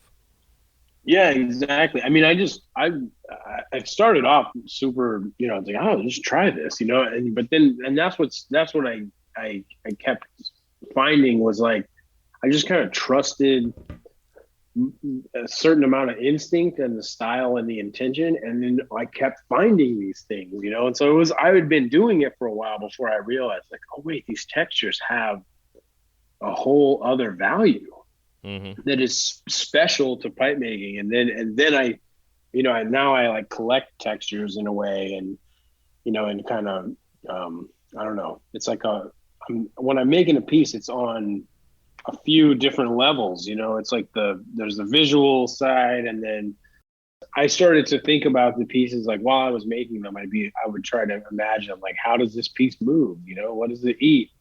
What is what is it? Where does it come from? And I was doing, at first it was just like trying to figure out direction, but I realized that if I thought about it that way, it would enrich the work. And I don't know, man. Salt became like my style or my brand, and then it became like, oh no, I am that. I'm Salt, and then it became like, no, Salt is also like my teacher. And then it's like, oh, this is a filter through which I look at the world, and now it's like it's sort of all those things at once. And it's also kind of a chance for me to go, what is the best what is the best imagined version of myself that I can come up with? And then now can I try to do that? You know what I mean? Like it becomes like I don't know. I just have I've not done a lot of this with, I felt like I planned this all out from the beginning, but I've just been like, you know what? I'm just going to keep following this thing and see what else it will give me. Yeah, it's super organic, which and then you can tell it in your work. Like you can knowing your stuff. I mean, you can flip through your Instagram and it only goes back so far, kind of thing. But for myself, knowing where you were first making stuff to where you are now, it definitely seems like it's been an organic process. And I'm sure also like collabing with other artists and finding ways to introduce these symbiont beings. They're almost like Venom taking over another piece. Like it reminds me of this the Marvel Pop series I recently saw with a Venom series, and they're like half venomized. It's like you can go into another artist's studio and have like a true definition of a collaboration, like the shit that you and Skaz were doing, the Dragon series you guys did. I love Scott's work, dude, but the way that those things came out was just like I have no words for it. I think a lot of people that have never seen your work, when they would first see it, it would be like shock and awe and like what the fuck is this going on here? Especially when you start getting into some of your pieces where you're using like the skin tones and it has this like alien creature things about to crawl off the table, look to it. But just seeing your stuff, it's definitely a shock and awe. And then, okay, if I go to handle this thing, it looks like it could potentially hurt me, like a cactus in a sense. But then you actually have a specific function and purpose and way that these things can be held. In a sense, too, the person that owns it can hold it, obviously however they want. But I'm sure there's a perspective that you have when you're creating a piece Yeah, yeah. as far as function goes as well. But I just think it's cool. It's a cool perspective that that you create and the story that you're telling in this symbiont little being made out of glass. Yeah, thanks, man. That's a good description of it too. It's all that's going on for sure. It's definitely like I don't know. I mean, sometimes it's good to be reminded, like, oh, this is, this little pokey parts. You're holding a piece of glass. Pay attention, dude. Like, don't Mm-hmm. don't drop that shit. So, yeah, I don't know. It's been a fun journey, and I really feel I'm so appreciative to like meet all these people that I've met. Including you. It's a perfect example of the fact that we're having this conversation all comes from the work. But it's also, I don't know. I mean, just to be invited into somebody's life like that, like in a hopefully not overly intrusive way, but to be, I just like the idea that I'm part of so many people's days in a subtle way, and it's Mm-hmm. and I like to think that it's a positive part of their day, and so without pretension or to be like, oh, I'm not trying to make it something it's not, but I can't help but feel like, man, this is really what I'm supposed to be doing. I make these Oh pieces yeah, and yeah. they make an impact, like even if it's a small impact, but if it's a thousand small impacts or 10,000 or, I mean, I'm not going to stop. It's 100,000 by the time I'm done. I mean, I don't know. I'm just going to keep doing it. So, Yeah, dude. Like a couple years ago, I was listening to this business podcast, and this guy was like had this term, this like zone of genius. He started talking about, and it's the idea like people like yourself and me too, which I feel I've been able to do this, but that has like a growth mindset, right? And within your work as well, you always want to soak up new shit, try new techniques, constantly evolve, never stop, always changing, etc. But it seems like your zone of genius is where you are within your style of work as Salt, and you've taken all these things that you've learned, even going back from the days of, blowing glass in the frickin' barn and all the little things you started learning there, and then having, the big show in New York. I mean, everything on top of that with the beads and all these things have come together, and then you having this kind of epiphany and with the name and everything, and it's all come into like this is like your zone of genius, and it's obvious that you're having a really good fucking time doing what you're doing. Like, I'm sure it's exhausting because you're constantly going, but you also seem like you've established a somewhat of a routine for yourself, having a family, and you're not. Yeah, I'm sure you are at times, but you're not every day in the studio working 20 hours a day, killing yourself anymore. oh no, not anymore. That wifey wouldn't put up with that shit anymore anyway. But Yeah. but no, it's all you got to have balance. You have to take care of your body, and you have to, you can hurt yourself if you don't do it right. Mm-hmm. And and I mean, I had to. That's something I had to learn. I felt like a sense of urgency, and I just was like, I have to do this like as much as I can. And now I've like chilled out a little more, and work smarter, not harder, and enjoy it, and just I don't know, but it's not, it's like getting off the torch and being in nature or just do just whatever. Like it all informs the work anyway. It all comes back to the work. So even when I'm not working, it still feeds the organism. You know what I'm saying? It's like, Mm-hmm. and I definitely, I mean, I like to work hard, but I like to play too. You know what I mean?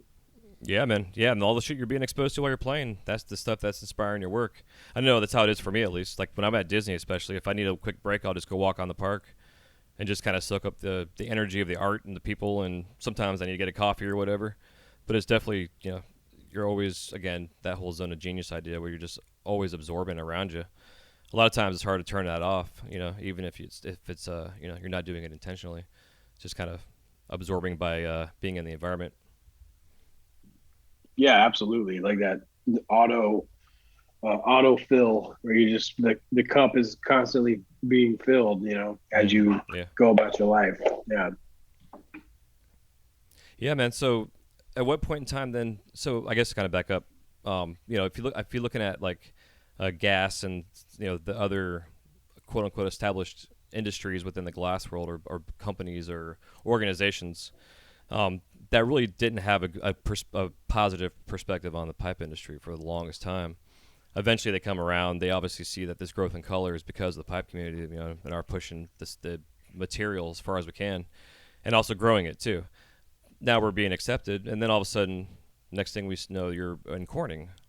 So that what led up to the contact, I guess, in a sense of you getting yourself in Corning.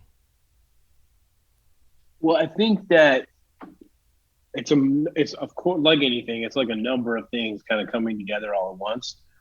It's part of it is like being prolific, making a lot of work and then being comfortable like talking about my work, like having something to say, Mm-hmm. and of course networking and meeting people and in those opportunities, in those chances, like saying some of those things so that when the time came where gas conference and Corning, because for me it was all at once. I did a demonstration. I did a pipe demonstration at gas conference, but while it was being held at Corning, and that was 2017, I believe. And so, I knew enough to understand how big of a deal this was on some level. But it was ripe, that moment was ripe for that. And so I think because of what, all the decisions I had made and how I had gone about it and the people that I had met along the way, I think my name just was on a list, of potentials. And I got, when they called, I was like, fuck yeah. Like, oh, and I had like kind of decided with my, I got some close people people that I'm close to that I will bounce ideas off of like anybody. But I talked to my wartime concierge and was like, all right, what should I do here? Should I tell them what I'm gonna make, or should I just fucking show up and make it? Because they weren't like, we would like you to demo and do pipe making and for your demo. And Mm-hmm. so what I did was I submitted my description really in a very like carefully worded way. It's something like come watch Salt explore the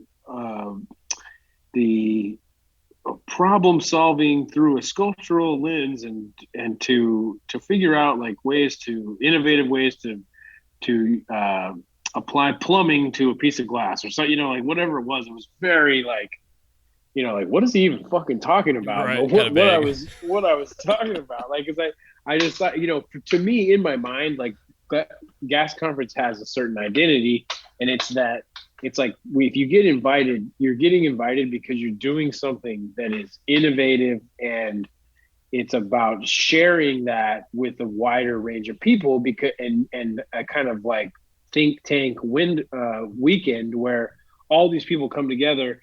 They see what everybody else is doing. People talk really candidly about what they're doing. They bring their best foot forward, because we know that if we do that, then the whole thing gets better, because we're like mixing, we're mixing all this cutting edge stuff together Mm-hmm. and being really open and sharing. And like next year, that will, it inspires, it informs, it checks all the boxes basically. And so I was like, well, if I'm going to do gas conference, like I got to bring, you know, I gotta like bring something to the table. And so I was like, well, I'm gonna fucking demonstrate this, this sculptural perk. I'm gonna demonstrate a salt perk. And so I did, I freestyled it, but I explained what I was doing, and you know, I had a blank set up, and I turned it into a bong. I made it functional right there, and I mean, I only had an hour and a half window for this Oh, demo, and so I set myself up to where I wanted to make sure that even if I went over time just a little bit, that when I was done, there was something in the kiln that when it cooled down, you could fucking smoke out of it. And so I I didn't tell them that's what I was gonna do. because I was just like, whatever. If I have to burn this bridge, I'm gonna plant this flag in the ground. Like Dude, I this love is it. what the this is what the pipe making community wants. I think whether they're gonna say it or not, this is what they expect from me. And turns out, and I think this has been the case for a long time. Turns out that mad people within that organization, gas conference, and behind the scenes at Corning fully supported what I was going to do. And I had especially like Eric Goldschmidt, who is Hmm. a really like a good friend of mine, I would say now. But he's a big time um, muckety muck in the context of gas conference, but also he is one of the highest ranking. I think he's the highest ranking flame worker on staff at Corning. Like both Yeah. he both as a maker, but also he's hella knowledgeable in not just in flame working, of course, but he's an expert flame worker. Knows how to use all different kinds of glass and is like he's a great dude, but he's also like he was an ally basically is what I'll say for us, and he'd been there this for forever, and so Hmm. meeting him and kind of feeling like it was going to be okay was nice, but it was also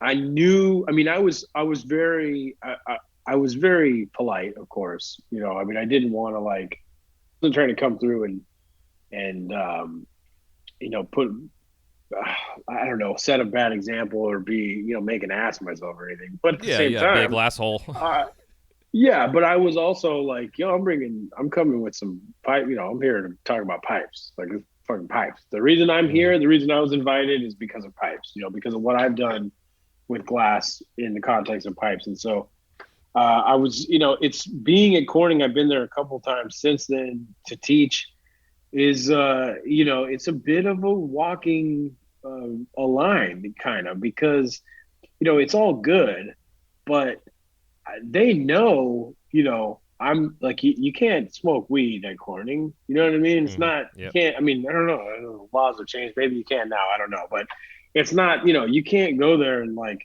you got to be, especially when you're teaching. Like there's some strict rules. You got to be there, and because they're protecting themselves from a whole other context. It's a different thing, but they also know like they know what I do. You know what I mean? It's not like a Yep. secret. So I realized like, this is it's not the most comfortable place to be for somebody from our, from what we do, and it's not a problem, but it's just like it's just being immersed in the culture so much and going to shows and doing drops and like having competitions and all these different things.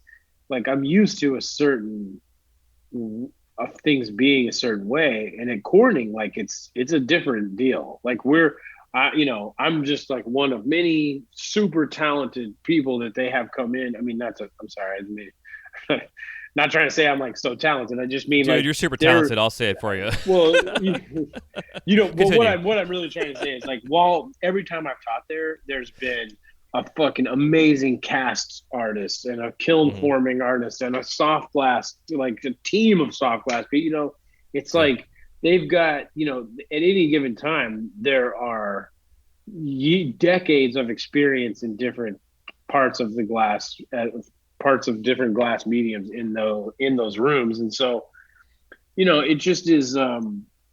It's a different deal, and I I love teaching there, and also it is like the hardest thing, you know what I mean? It's like Oh yeah, very like totally. I could it's like imagine. stressful and kind of like I feel it takes more effort to feel like natural there, you know what I'm saying, like to get Hmm. into my groove and like really be comfortable or whatever. And but man, the opportunity, like I would always say yes. It's like, I mean, I am not afraid to say that I'm proud of having got to teach at Corning. You know what I mean? I will wear that cap.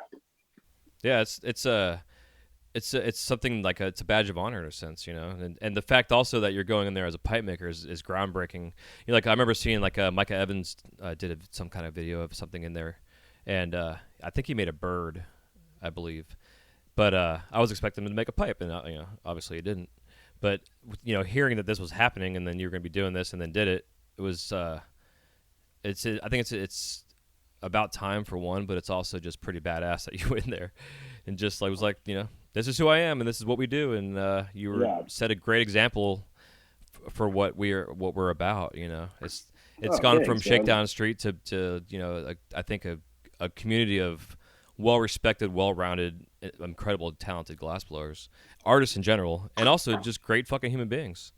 It's the things that are going on in this community at times. Helping each other out, people losing houses to fires and all kind of crazy shit, and cancer and dying, and we've all got each other's back. And that it seems like you went in there and you set and represented this community and set a great example for what the good is going on, and it's exciting to see it. Oh yeah, no, I'm so grateful to be a part of it. You mentioned Micah, and that Yeah, he, yeah, that what you're talking about, that's like right before it became okay. He totally, he laid a lot of that groundwork of just like, hey, he had 1 foot in, 1 foot out kind of, and I'm sure they were like, oh, this guy fucking knows, he knows what he's doing. He's talented. He knows how to talk about his work. He's, knowledgeable or whatever. And so I know he helped grease the wheels for me just in general, but also he's like, he's a really good friend of mine too. He was my, hmm when I mentioned my wartime concierge, that's Micah for sure. So, fuck yeah, yeah. you Then know, back in the day, you guys attempted to do a podcast at one point in time.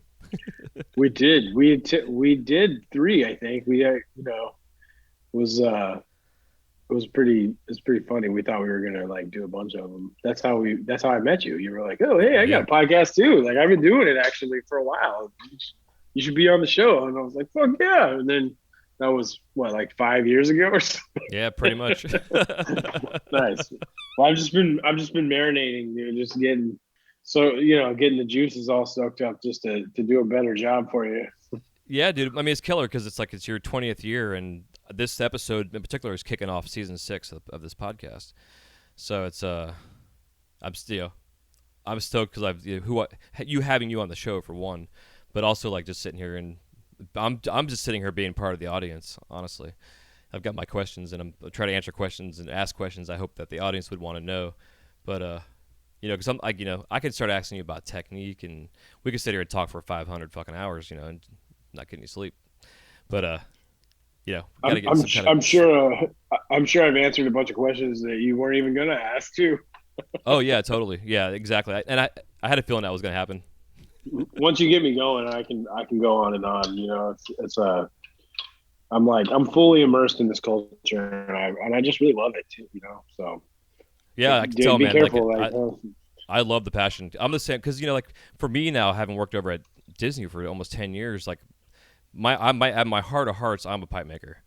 People come in the store all the time asking if I make functionals and shit, and I just like my answer is always like not here, kind of thing. But some of the ones that are cool, I talk to them about it and shit, and I get excited talking to guests coming in the store or even other glass blowers that are in the industry that had no idea we blew glass over there, and now we get to meet people coming in. It's a lot of fun. But Yeah, that's awesome. you know, Did you having did oh, you go ahead. did you replace David Sandage? Is that who was your No, he actually was he got me you in. before? He got me in Okay. in there. Well, not really got me in, but he was like my connection that I got. My contact basically. Yeah, We had yeah. this guy Joe Brubaker, who's like this fucking incredible master sculptor. This guy, like you see like these pieces he's doing, bro. They're like 15-pound clear Mickeys that look like they came out of a fucking factory, and you could put 5 next to each other, and they're almost completely identical to each other. It's just the guy's incredible. But What's his he went name? back to Joe Brubaker, Okay. and I think I've heard he that name before. well, he went back to Japan and worked at our shop there. So once he went back there, the his spot here in Florida opened up. So I got the phone call, made a phone call myself, and then got in. And David worked with me there for 2 years, I believe. Oh, that's Mostly awesome. doing hot shop stuff, what have you. But He's super talented. yeah, yeah, he definitely he showed me a couple small little techniques that completely changed everything I did in sculpture, for That's sure. awesome. I'm not surprised. I remember hearing about him, and then I saw him at a competition just fucking whipping a dragon out of solid like it was fucking nothing, man. I was just like, damn, dude, it's just cool to meet, the community like has pulled itself together in these last like in the last decade or whatever. But Yeah. there's a lot of monsters out there, there's still people coming out of the woodwork, you know what I mean? Like Oh man, it's incredible. I come across people all the time on Instagram. I'm like, God, I'm glad I found your page. yeah, right, exactly. And also, just want to kind of cover Las Vegas real quick, since this just happened like last week or whatever. Um, and I'm seeing seeing you through the lens of Instagram in a sense, but I know you're always got shit going on. So, how much preparation time did you have? Because I know Las Vegas, like talking to Amy, they had like 6 weeks to contact everybody to say, hey, we're actually doing this. What was your experience? Yeah, I mean, honestly, like I kind of knew, um, even before they announced the dates of the show, I reached out to Amy to be like, look, I know I don't need to do the show this year, like because I kind of panicked a little bit when COVID hit and I took on extra business, but then nothing that I had scheduled got canceled like I thought it was going to. In fact, it all kind of tried to get bigger. Like a lot of the shops were like, we want more, because Oh, dude, 2020, I've for heard from so many people has been the best glass sales year of their fucking career. It's yeah, it crazy. really was. I mean, I think like nobody could go to concerts, or he couldn't even go buy your Wagyu beef or anything, it's like all that money, all that recreation What? money went to us, I think, you know what I mean? Yeah, I So, think so. But dude, I mean, bringing I've that been up, trying to that's make so. sense of it. I mean, it's true It's though. It's part of it, it's like, something my wife because would say. people, She's. yeah. But it's basically I wanted to still figure out a way to support the show, to just because I think the show, a good show is important, but that Mhm. show is no one's ever done a show that's quite that, I guess, tailored to the artist is probably the best way to put it. It's just it's a great show. There's certain companies and artists that would do just fine at like Champs, you know what I mean? But Mhm. this is a better show for the artistic side of things, I think. And so Yeah. I just and I it's good for, I mean, a lot of the people in my generation and that have been doing it so long don't really need a trade show anyway. You got, if you're just one guy or one girl or whatever, then you can only make so much work, and you end up making, you collect shops that you do business with or whatever, and you get different revenue streams. And eventually it's like you don't really need to go every year and do a trade show a lot of times, especially when business is booming. But Mhm. it's so important for the up and comers, to go and make those connections and face to face with people and show off new work, And so I wanted to do my part to keep the show going, because I mean, dude, come on. Can you imagine like your business is running trade shows and then COVID hits? Oh Like yeah, Amy and I you're talked about it. Yeah, and like I it's really hope the community appreciates what these people they're doing for them, because they made no money for a fucking year. Like they're having to yeah.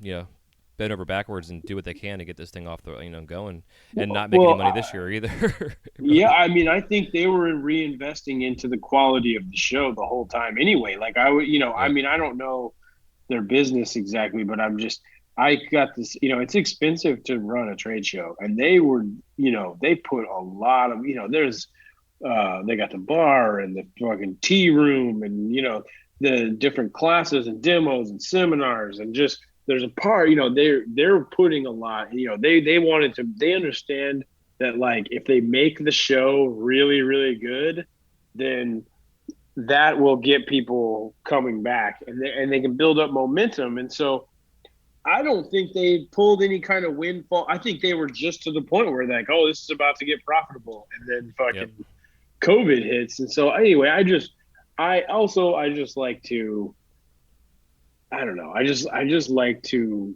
kind of do things a certain way, put myself in the shoes or whatever.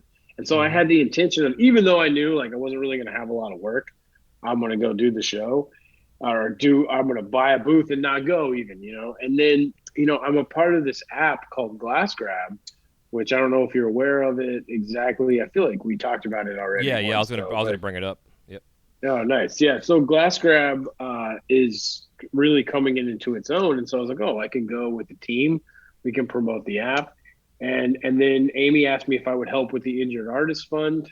So I brought a handful of pieces, sold out in 45 seconds or whatever, like basically as fast as I could take the money, and then spent the rest of the time meeting new people, shaking hands, telling people where I was at with my work and how long things were going to take, and then helping collect donations and telling people about the app, and got to because of that I got to go. I walked around the show a lot instead of standing at the booth selling glass, taking orders. I more than anything I got to like see most of the show and talk to a lot of people, and I can tell you, I mean, I'm sure the word is out, but so many people sold out or did just had like the best show they've ever had. I mean, Yeah.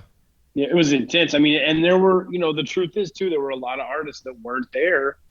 A lot of people were in the same boat where they didn't really need to be there, and it's like some people are still freaked out about COVID, and so they're like, why take the risk? I'm just gonna camp out at home.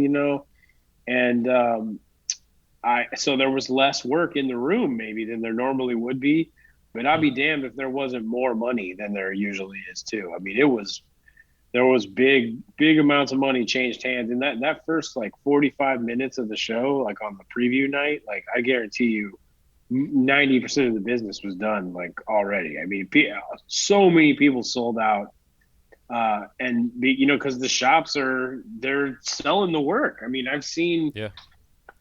multiple booms, and this is definitely the biggest one I've ever seen. And it has nothing to do with spice or or any other weird like ancillary thing. Like this is all Hmm. just glass enthusiasm. So Yeah.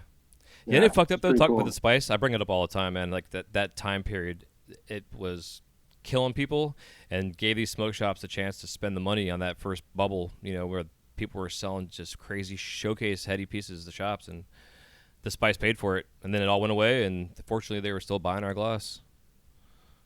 Yeah, I mean, some good came out of it. It was a weird time though. It was Yeah, it was super definitely weird.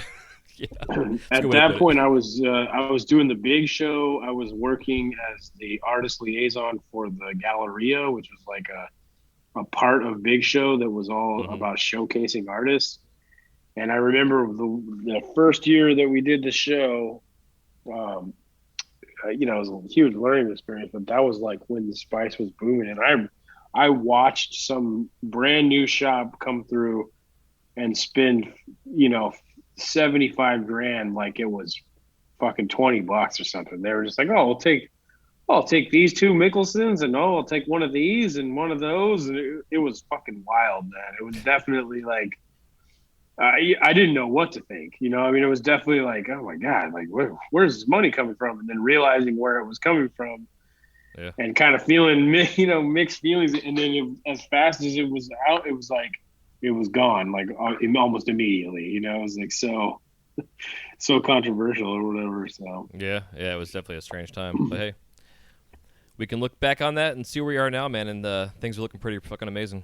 And hopefully they yeah, continue that's to what I'm go this way. saying. Yeah, With legalization changes, and I was, and myself, and I know a lot of people were concerned, like if legalization happens on a federal level, like how's it going to affect the community? And it seems like I don't know. So far, so good. It's a slow growth, which is I think is what has to happen. We got to go through. I think we're kind of in like our maybe sophomore stage right now, as far as an sure. industry goes. Yeah, sure. I don't think you're wrong there. I mean, it's hard to say what will happen, but I've been through. I mean, it was I mean, dude, it was fucking. It was. I remember the first time I was worried about something. It was these pipe makers from Eugene. They'll sell anything for $1. These Eugene pipe makers are just like there's so many of them, and they're gonna flood the market with these cheap pipes. And like I remember like feeling worried and stressed about that, and then like a year or two later, it was like, oh man, look at these Indian pipes. These Indian pipes that Hmm. you can get these inside out spoons for $1 or fucking $2 or whatever. And thinking like, oh my God, like how are we ever going to compete? Like what's going to happen? And then it's like, oh, now it's China. Like, oh, China's going to fucking ruin the market.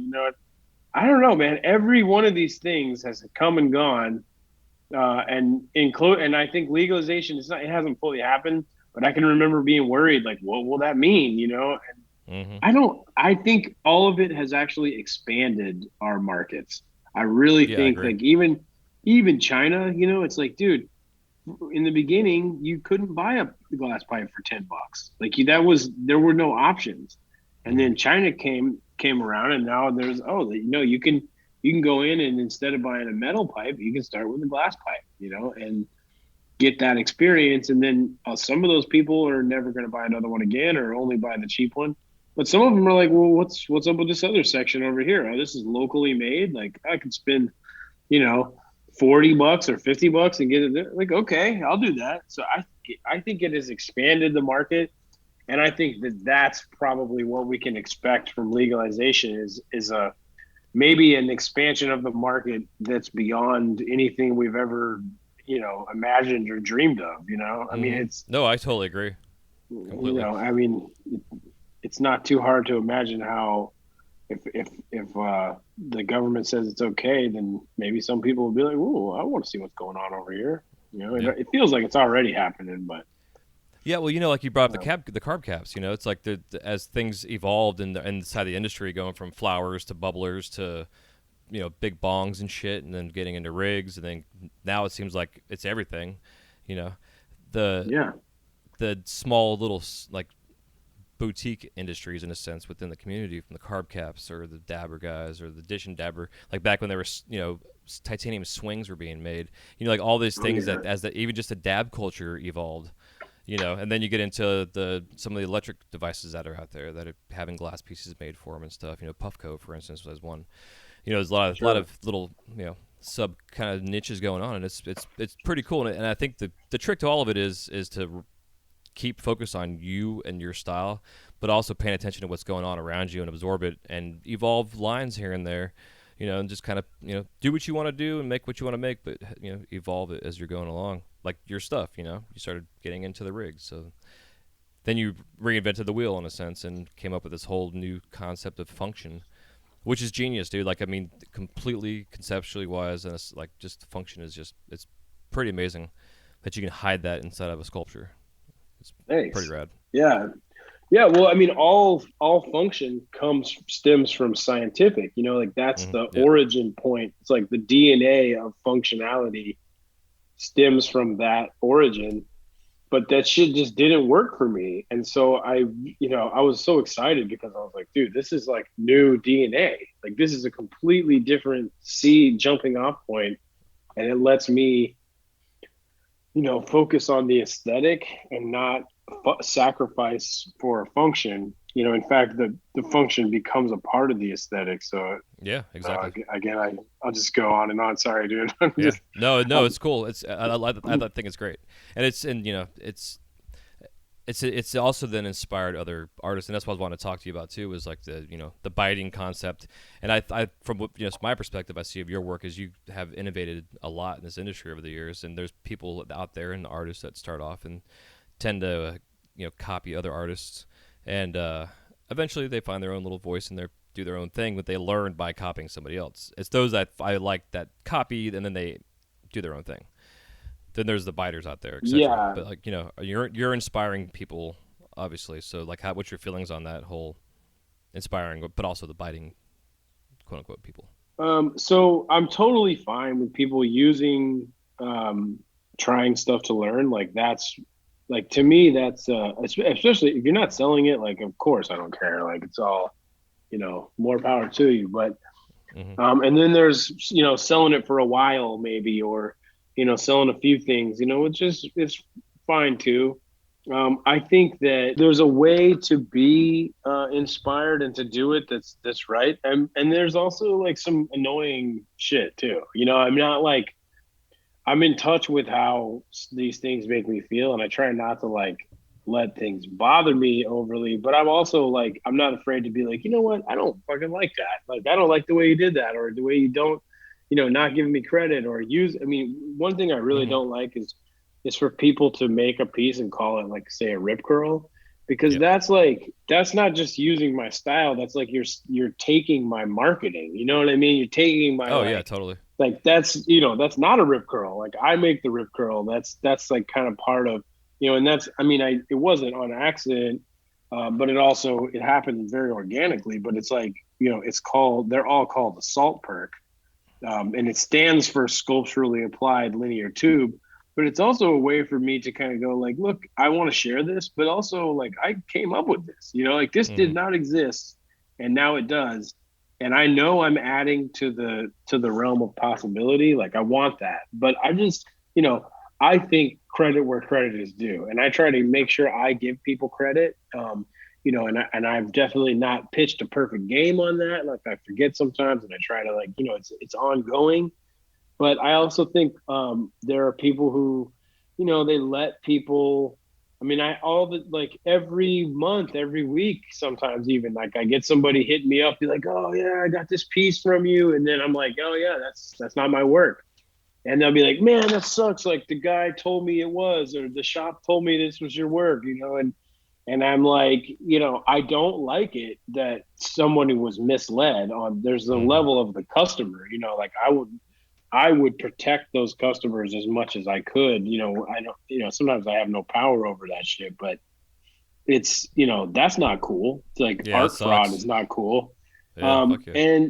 And I don't like, I'm not going to name any names, but there's like one guy that it's like to take the ingredients of what I'm doing and kind of try to do the same thing is one thing. But then like if I move over to another area and then that person like follows me immediately and is like, oh, now they're picking up the same technique and trying to get the same, that's fucking annoying, like that's Yeah, that's not shitty. I and it's not like I think that if you're I mean, I made the decision a long time ago. Like, I know which side of this equation I want to be on. I would rather be the one inspiring than the one that is being inspired by something and then just trying to copy it. And I really feel like most people, the people who are doing that are like in somewhere deep down, they're self-conscious about it, or they don't feel completely like it's part of what you're doing. And I think that everybody has to choose their own path. There's nothing I can do about what some I can't, I'm not gonna fucking be the pipe police and go around and be like, you can't do that, or Yeah. trying to sue people and shit. But I also, I think that people are more likely to be happy if they don't pull that crap.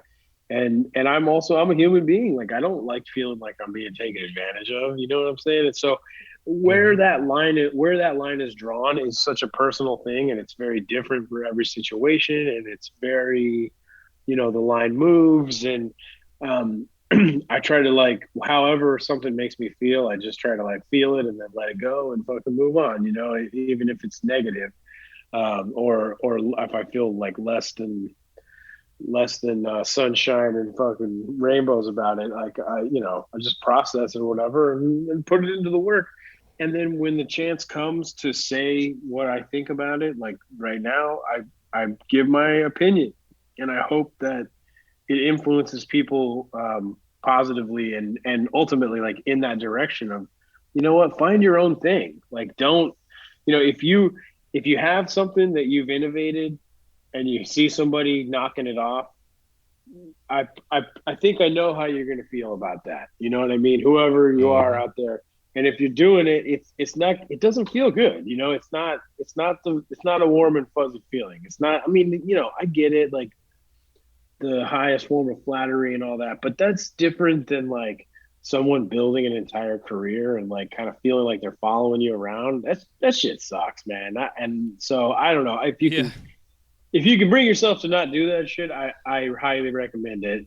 Whoever you are out there listening to this, and if you're the guy that I'm talking about, and you know who you are, you know, Yeah, you. all love, but dude, fucking try something else, bro. Like, come on. Yeah, exactly. I mean, it's like you're like a Louis Vuitton of the industry. You've got a brand for yourself, and this dude's making some counterfeit Louis Vuittons on the side. Yeah, it's inevitable, but it's like you want some like you used to be like anybody good enough to make something that was close enough where people could be fooled would gets to a point where they're like they want their own thing enough to go find their own thing. You know what I'm Mm-hmm. saying? Oh yeah. But to have people like and again like it's not just the subject matter. It's like if you're using like some of my ingredients, like fine. But if you're using a bunch of them or trying to use all of them, and then on top of that, you're using some of the same like words that I use and names, like that's not cool. That's Yeah. fucked Yeah. up. So I don't know. I again like I'm not trying to be the pipe police, but this is my opinion, and I hope people find their way, to figuring that shit out. Yeah, man. That's why I asked. Absolutely. I Yeah. was curious. Awesome, man. Well, I think this is a good spot for us to take a quick break. Thanks to sponsors, and then we'll come back and it'll be time for us to crash a kiln. This segment is brought to you by the supporters of our Patreon. For as little as $1 a month, you can gain access to early releases of podcast episodes, monthly coaching calls, video tutorials, and more. The first 20 artists to sign up and join our founders group will have lifetime access to online courses, coaching calls, and much, much more. If you'd like to support the show while growing as an artist, head over to our community at patreon.com/wiseguyradio or use the link in the show notes and sign up today. That's patreon.com/wiseguyradio. That's WYZGUY radio. Alright, we are back. So the Crash and Kiln round consists of 7 questions. You can give me a 30 to 60 second answer on these guys, or expound upon them as most folks tend to do. And the first question I have that I always like to ask is if there's any living glass artist that you haven't worked with yet or collabed with, who would it be and why that you'd want to? Ooh, living glass artist. Let me think. Oh man, Bern Weinam. Oh man, I'm not gonna say his name right. It's not Weinemeyer. Maybe it is Weinemeyer. Bern is an Austrian artist, and he and I have spoken about working together, but I haven't made it happen. He is probably one of the best lamp workers on the planet. He made some famous ray gun pieces that were filled with plasma, and he's been on the cover of Flow magazine. So I would love to work with him someday. Hell yeah. I've never got to make anything with with Buck yet. Oh. So Buck definitely on my bucket list, if you will. And so for some reason I have never been able to make something yet with Ham Brushland. And Ham, Ham does Ham's Waterworks now, but he is like definitely one of the most influential and timeless and talented lamp workers like on the face of the planet. And so I'd love to work with him. Of course, I've never made anything with Scott Deppy. I would fucking work with Scott.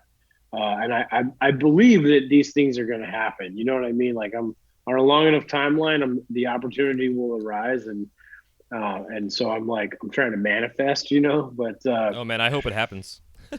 yeah, me too. I mean, God willing, and the river don't rise and all that. But Yeah. I'm trying to think like off the top of my head who else I have not worked with that I want to. I don't know. I have a piece with Jared DeLong that we started fucking over 10 years ago. That's like still not finished. It's been sitting in a drawer at his studio waiting for him to finish. And so technically, like I'd like to make something with, or at least finish something with Jared. He was Interesting. Hell yeah. highly inspirational and influential to me. But yeah, I don't know. My headphones are just giving me they're about to die noise. So Okay. we should probably move on. Yes, sir. Top 5 favorite colors in glass. Ooh, oh man, that's tough. Okay, so my favorite color is a gun mount color that is just gun mount brown, but I call it Spanish olive. And so gun mount being the glass that was originally made for television sets before flat screens were a thing. And so this is also the color that originally was used to make OG Moss. So they don't make gun mount color anymore because they don't make TV sets like that. And then on top of that, OG Moss being literally, if not the first, one of the first hype colors before that was even like a term. Yep. You know, most of the gun mount brown has been hoarded or saved or used to make OG Moss. But it's a it's a really great color for sculpture. It's like really durable, and it picks up the all the details of carving. So that is by far my favorite color, and an archetypal salt color. I think that I'd have to. I think from my origins, Amazon Night, especially Amazon Night Frit, that was like for the longest time. I'd have a case full of pieces, and one person walk up and be like, "Oh, I love this one. Like, which color is this? Oh, it's Amazon Night. Oh man, it's awesome. What about this one? Like, what's this color? Like, oh yeah, that one's Amazon Night. Like, oh wow, really? And it's like, well, what about this one? Like, oh yeah, that one, that's also Amazon Night. You know, and it's just a really diverse color, and I got a lot of mileage out of that one. Mm-hmm. I think current colors, I'd have to say that the Molten Aura palette, like without even naming an individual color, pretty Mm-hmm. much everything that they're making in the opal like opalescent category is like among my favorite colors to work with. They just have like a wide range and diversity, and just they're, I don't know, I've kind of figured out the way that I like to use them, but man, I love those colors. They look different. And I like the new North Star stuff is worthwhile. Those sluggers are that's a different kind of color altogether. It's just the way it's like just pooped out of the pot onto the like rollers. It's not stretched, and so the color it's a completely different animal. Huh. Um, Interesting. and then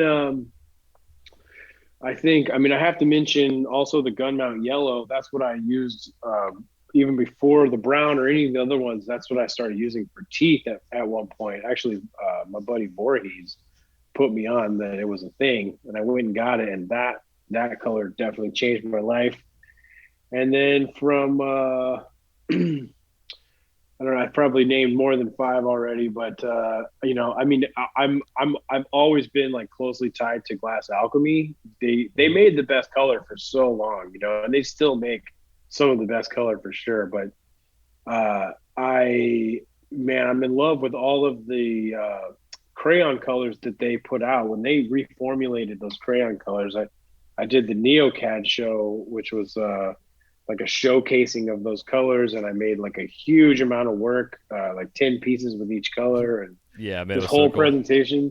Yeah, those colors always stand out in my mind too, because it's just like coming from a time when there were those colors weren't even an option, and then when I Yeah. finally got them, they were like so hard to use, and then to advance to the point where you can do that kind of sculpture is like so satisfying for somebody from my generation.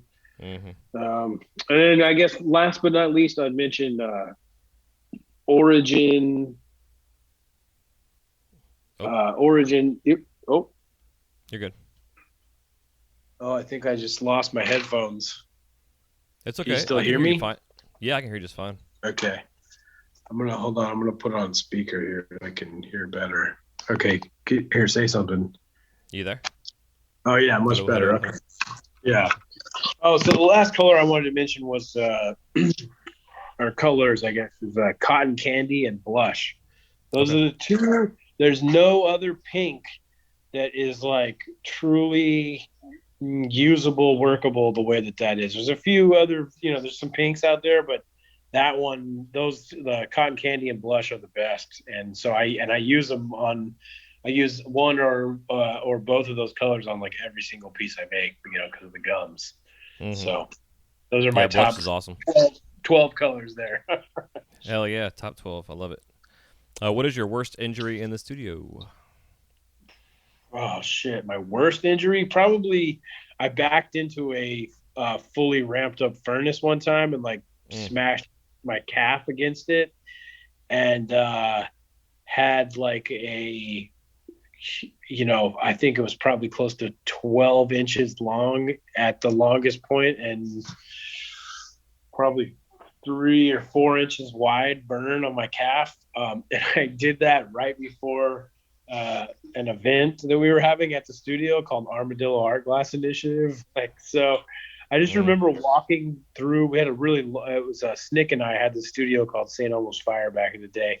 And I remember walking down the studio. It was like super long, and the blister on my leg was so big that I could feel the like liquid in the blister like slopping.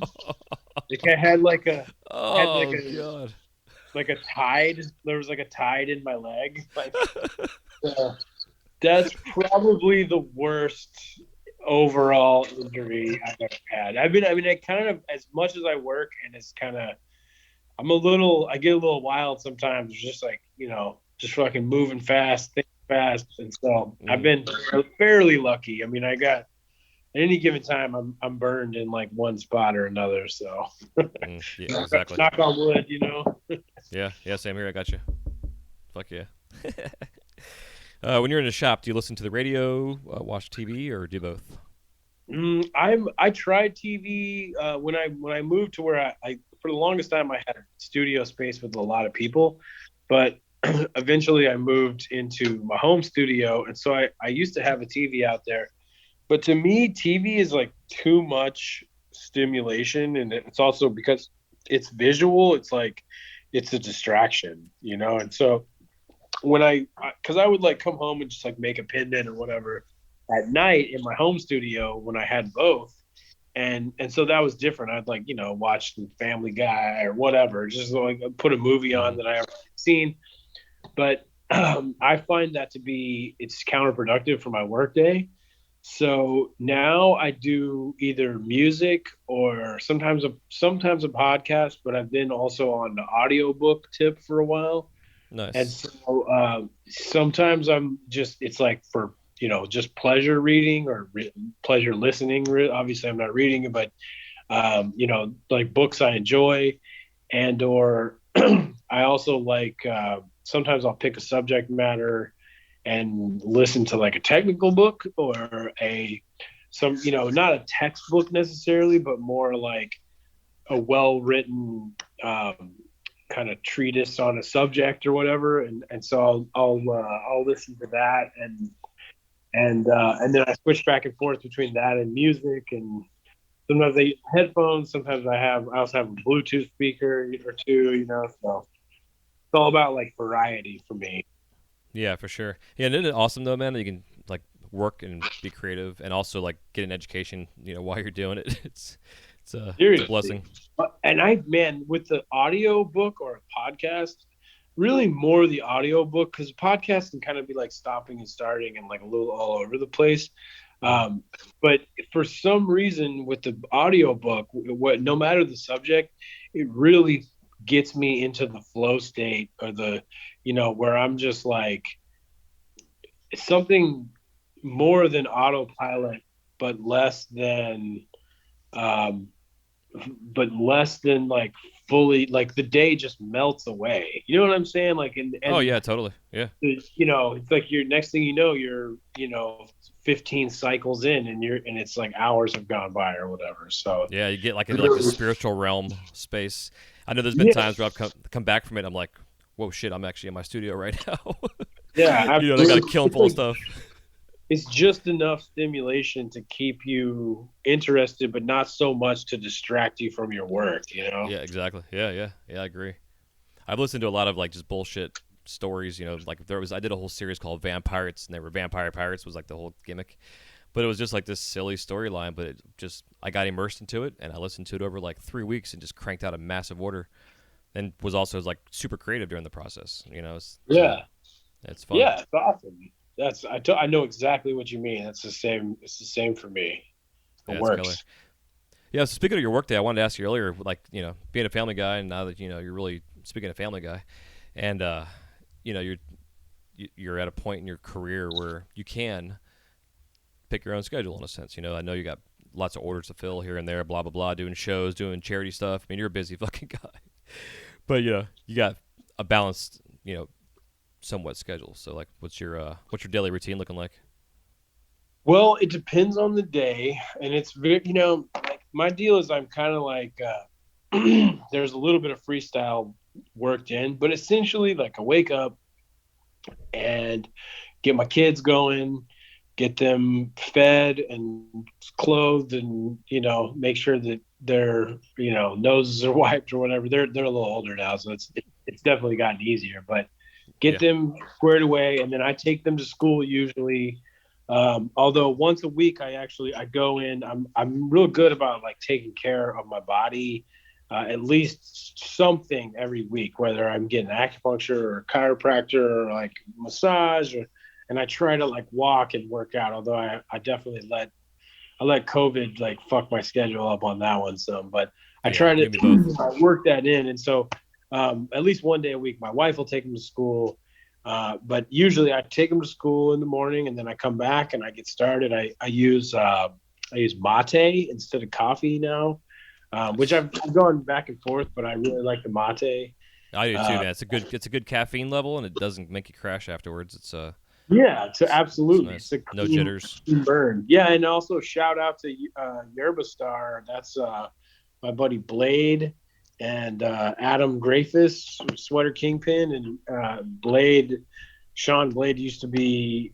I mean, I think he still blows glass sometimes, but he used to manage Glasscraft, and just So there's a Yerba company that's like industry connected, and so I Hell yeah. use the Yerba Star. Yeah, and I get my lemon water yerba going, and go out and fire the kiln up.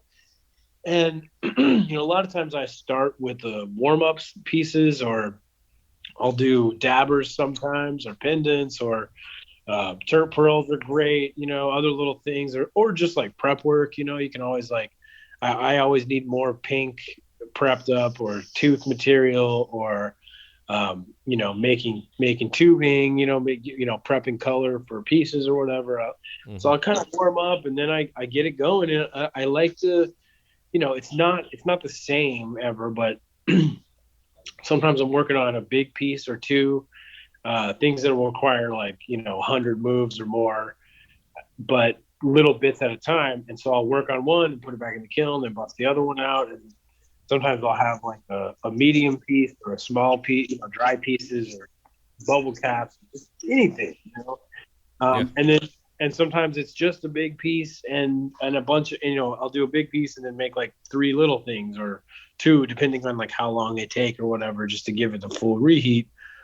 And then other times, if I'm working on an order, I may juggle like three or four rigs at the same time, like just to keep myself, and it'll take like days to finish them, but I find that it's more efficient to, be like, all right, I'm prepping, my pattern, my color, and then I'm making a beaker, and then now I'm down to the next one, and I can just bounce, and then eventually, like, you do say four joints in a row, then it's not the funnest thing, but you get, the last joint is faster than the first. You know what I mean? You get like Oh little yeah, extra totally. that. So I Yeah, yeah. try to structure my day like that, and because I know I have to maximize my time. Like my kids get out of school about 3:30, and so for me and us and our experience of the COVID and everything is like, well, the education that my kids are getting is directly proportionate to how much extra effort I can put in.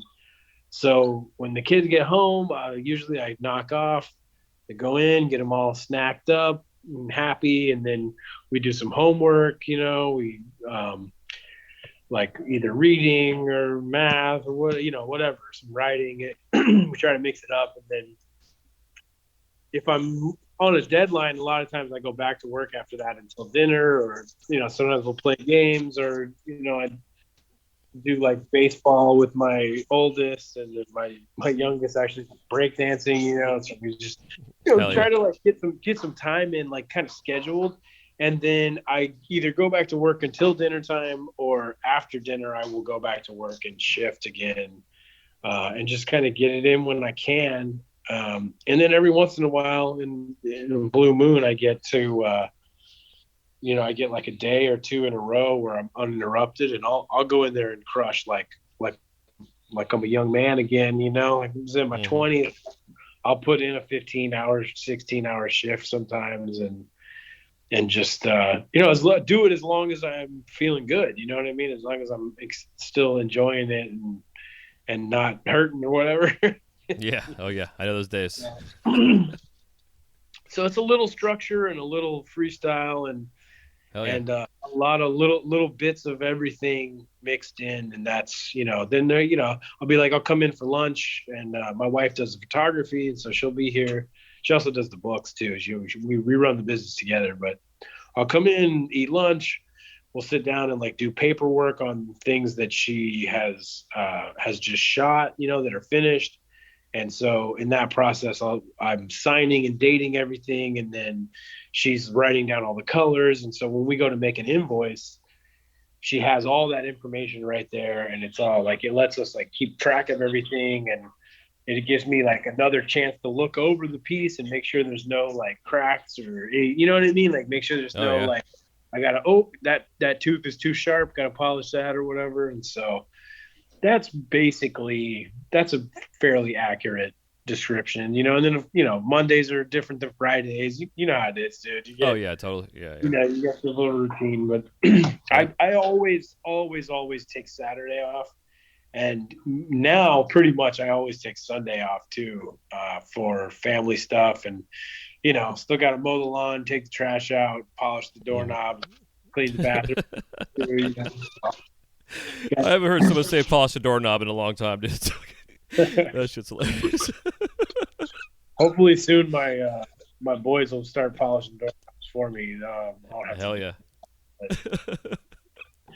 Awesome. Well, I appreciate you sharing that with us, man. It's I know like a lot of other younger glass artists and older ones like myself, look up to you as an artist and kind of just wanted to share that with them and myself too. Yeah, yeah, absolutely. Don't be afraid to polish the doorknobs and clean the bathroom, guys. Yeah. Yeah. Absolutely. Well said. So back to the questions. You have any glass blowing themed tattoos? No, I only have two tattoos, and they're both like, I have my wedding ring tattooed on my ring finger, and I have a tattoo of a friend that passed away, when I was 19, so before I started blowing glass. So not that I wouldn't get one, but I just have been very like picky, and I'm not when it comes to tattoos, I'm not spontaneous really, I guess, so Yeah. Oh yeah. I don't know. I keep thinking though that I'm like going to go. I might at some point like go nuts and start being like a tattoo guy. I don't know. I'm not like, I'm not in a hurry, you know what I mean. But I'm like, Yep. Yep. but I'm also like, I'm kind of, might be time to shit or get off the pot with this tattoo thing. I don't know. Yeah. I mean, I'm finding the older I get, the more it sucks for sure. Yeah. Yeah. It's yeah. But I love them. Yeah. But has anybody ever come up to you and showed you a salt tattoo that they had on their body of like a piece or something? Actually, yeah, that's happened a couple of times. Maybe only once in person, but definitely seen pictures of it. I want to say at least three, maybe four people have got salt tats, like either a piece or something inspired by a piece, Hmm. tattooed onto their bodies, which I always feel is like just like the highest form of flattery in a way. Oh, dude, it's fucking awesome. Yeah, it's really cool, and I've had like, I've had a couple people, I've made like wedding rings for a couple people, like Nice. just really personal pieces. I mean, I've made cremains pieces for a couple people. This one guy actually had me make a whole bong and like drop down and like a Q-tip, like a whole set with his mom's ashes, which was Wow. like another. I mean, I know that's like not really the question you answered, but just Oh I've no, had no, but I love hearing it. those things definitely stand out in my mind. Of like really cool opportunities and more profound making experiences. Oh yeah, that's like my always my drug, quote unquote, that keeps me at working at Disney, is having opportunities like that for guests and creating those little magical moments of making something that's super sentimental. Like I've had some pretty amazing moments with people and being brought to tears. Being told a story or watching them break down when they get their piece. That's awesome. Hell yeah. Yeah, Really, it's good one of the stuff. best parts. Yeah, it's a blessing for sure. And not to mention the applause I get and everything. It doesn't hurt. Nice. Take a bow. Yeah, exactly. Oh, I do. I do like a little curtsy sometimes. It's hilarious. Nice. If you could describe the sound of glass cracking in one word, whether it's a physical crack itself or something it does to you spiritually, what would that one word be? Mm, one word. Um, I don't know. I Or guess a taint. statement? When something like really gnarly crack when a really gnarly crack happens, I feel like I can always feel it in like my nethers. It's like a you gotta it vibrates off your like taint area or something. And you're like, oh, I don't know. It's That's hilarious. I don't know. That It makes perfect definitely sense. Though. not a pleasant feeling though. There's nothing like you know what the worst is too is like you getting something in the kiln and then like way longer amount of time goes by than you would expect and then it cracks and you're like God damn it because you're totally like some part of you is like every time you put something in the kiln you're like okay is it okay I think it's okay Yeah. I did followed all my rules Yep. and then so you if it goes long enough for you to like kind of forget about it and relax and then it cracks like that's the worst to me like that's the ultimate insult. Yeah, and that's the one like where your blowpipe just magnifies it tenfold. It just Oh rubs it in. yeah. It's like a speaker fucking Yeah. totally. I always bring up like when a bridge will pop, because that's the kind of thing too, like a popping bridge. Sometimes, like just the stress that it releases, it's like Yeah. it sounds devastating, and then you go in there and it's just a fucking bridge. Oh It's yeah, just that's the best feeling. That feeling of relief of like, oh, it's just a bridge, yeah. yeah, But you're right, dude. Nothing cracks like a bridge because it'll crack usually completely all the way through, and then those two edges are just like grinding against each other. So there's like a little extra juice on that sound. It's like yeah. It's like a cricket or something, oh God, yeah, rubbing its legs together. that one hurts, dude. Yeah, definitely. And well, last but not least, question wise, is your top 5 favorite tools, and that does not include your torch, your glasses, or your kiln.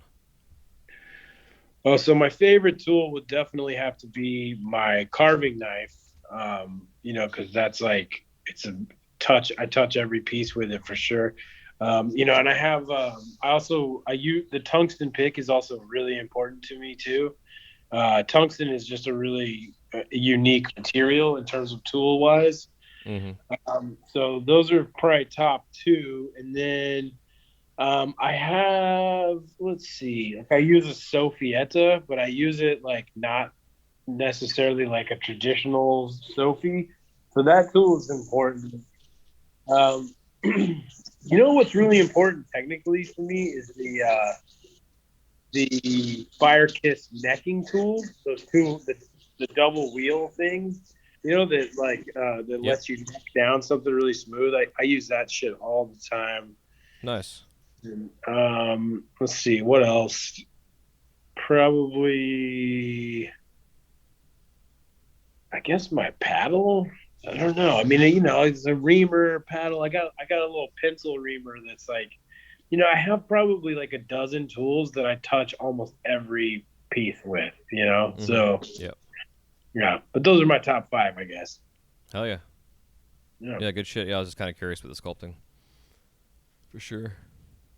Hell yeah, dude. Well, again, Mac, we could sit here and talk. I mean, it's been almost 3 hours. So, That's a long one. yeah, we could do a two-parter here at some point in time. We'll catch up again. But, yeah, dude, I appreciate your time again, man. And like I said, I've been looking forward to this since I started doing this podcast. Part of the podcast beginnings for me was because I'm here in Florida, and it's hard to get out of here sometimes and getting into the mix of the community. So this is my way of getting out and reaching out to artists and getting to talk to people and know people and build relationships and stuff, along the way. So it's Yeah. been a pleasure, That's dude. I cool. appreciate you. Yeah, man, it's good to connect with you, dude. I look forward to some in real life time at some point, maybe, and just meeting you on this whole glass journey thing is my privilege, and I really honestly can't thank you enough for just thinking of me and including me, and I know that it's not the easiest thing in the world to. I mean, you seem like you got it dialed in, but I know there's a lot of work that goes into this shit too. So I just Yeah. Yeah. I appreciate you laying it up for us like this, and letting guys like me come on and do these, and creating a resource that will, fucking be around forever, I guess. You know what I mean? It's like a Yeah. Yeah. I appreciate that. recording the history, and also like I mean, I hope that there was some stuff in there that people will be able to take away, some knowledge and, good advice, or at least like steal a couple of my jokes or something. I don't know. Polish some doorknobs. Yeah, there you go. Polish some doorknobs, and then fucking let me know. Okay. I'm about to throw that in the title of the episode for sure. Yeah, that's fucking hilarious. But yeah, dude, like as far as bucket lists go too, like you're definitely in my bucket list of artists I definitely want to come play with. So, Oh yeah, thank you, dude. yeah. Oh yeah. I'm sure we'll Yeah. I'm sure we'll find a way. We'll figure it out. Maybe Yeah, I'll man. come. I have Maybe I'll these. come. Maybe I'll come crash the party at Disney and fucking try to sneak a bowl into something to mix it up. No, I'm just kidding. I wouldn't do that. Yeah, man. So that being said, thanks again for coming on, man. Before we let you go, if you want to give us a little parting piece of advice and where we can find you out there in cyberspace. Okay. Well, so usually for a long time, my parting advice has been pay your fucking taxes. But I feel like that people are doing that now. So I think let me see if I can come up with something new. Um, I think that when it comes to the most important thing that I could say in terms of like trying to sum it all up, and like my trajectory, is that there's just no replacement for putting in time on the torch. And you can you can work out a lot of shit on that torch. And so I'd say when in doubt, get your ass back to work and fucking make something. Even if you feel uninspired, that's your fault. You got to you don't have to do anything you don't want to do. Get out there and fucking try something new. So I hope that helps. Hell yeah. Well said. Well, again, I appreciate you coming on, man, and hope you guys enjoyed listening to Salt here talk away. And I sat back with you guys and just listened to the conversation. So it was some good shit, man. And we'll definitely have to do this again sometime. Yeah, absolutely, man. And oh yeah, fucking download and try Glass Grab. Let's one more shout out to Glass Grab right there. Yep, absolutely. Yeah, and I'll put a link in the show notes and everything, and I'll put a link too for your dudes over at the Herbistar. I'll put them in the show notes too. Oh yeah, hell yeah! Shout out Herbistar for sure. Thank you. Hell yeah, man. Well, enjoy yourself, brother, and have a great night, man. We'll talk to you soon. Yeah, you too. Talk to you soon. All right, brother. Bye-bye. All right, man. Bye-bye.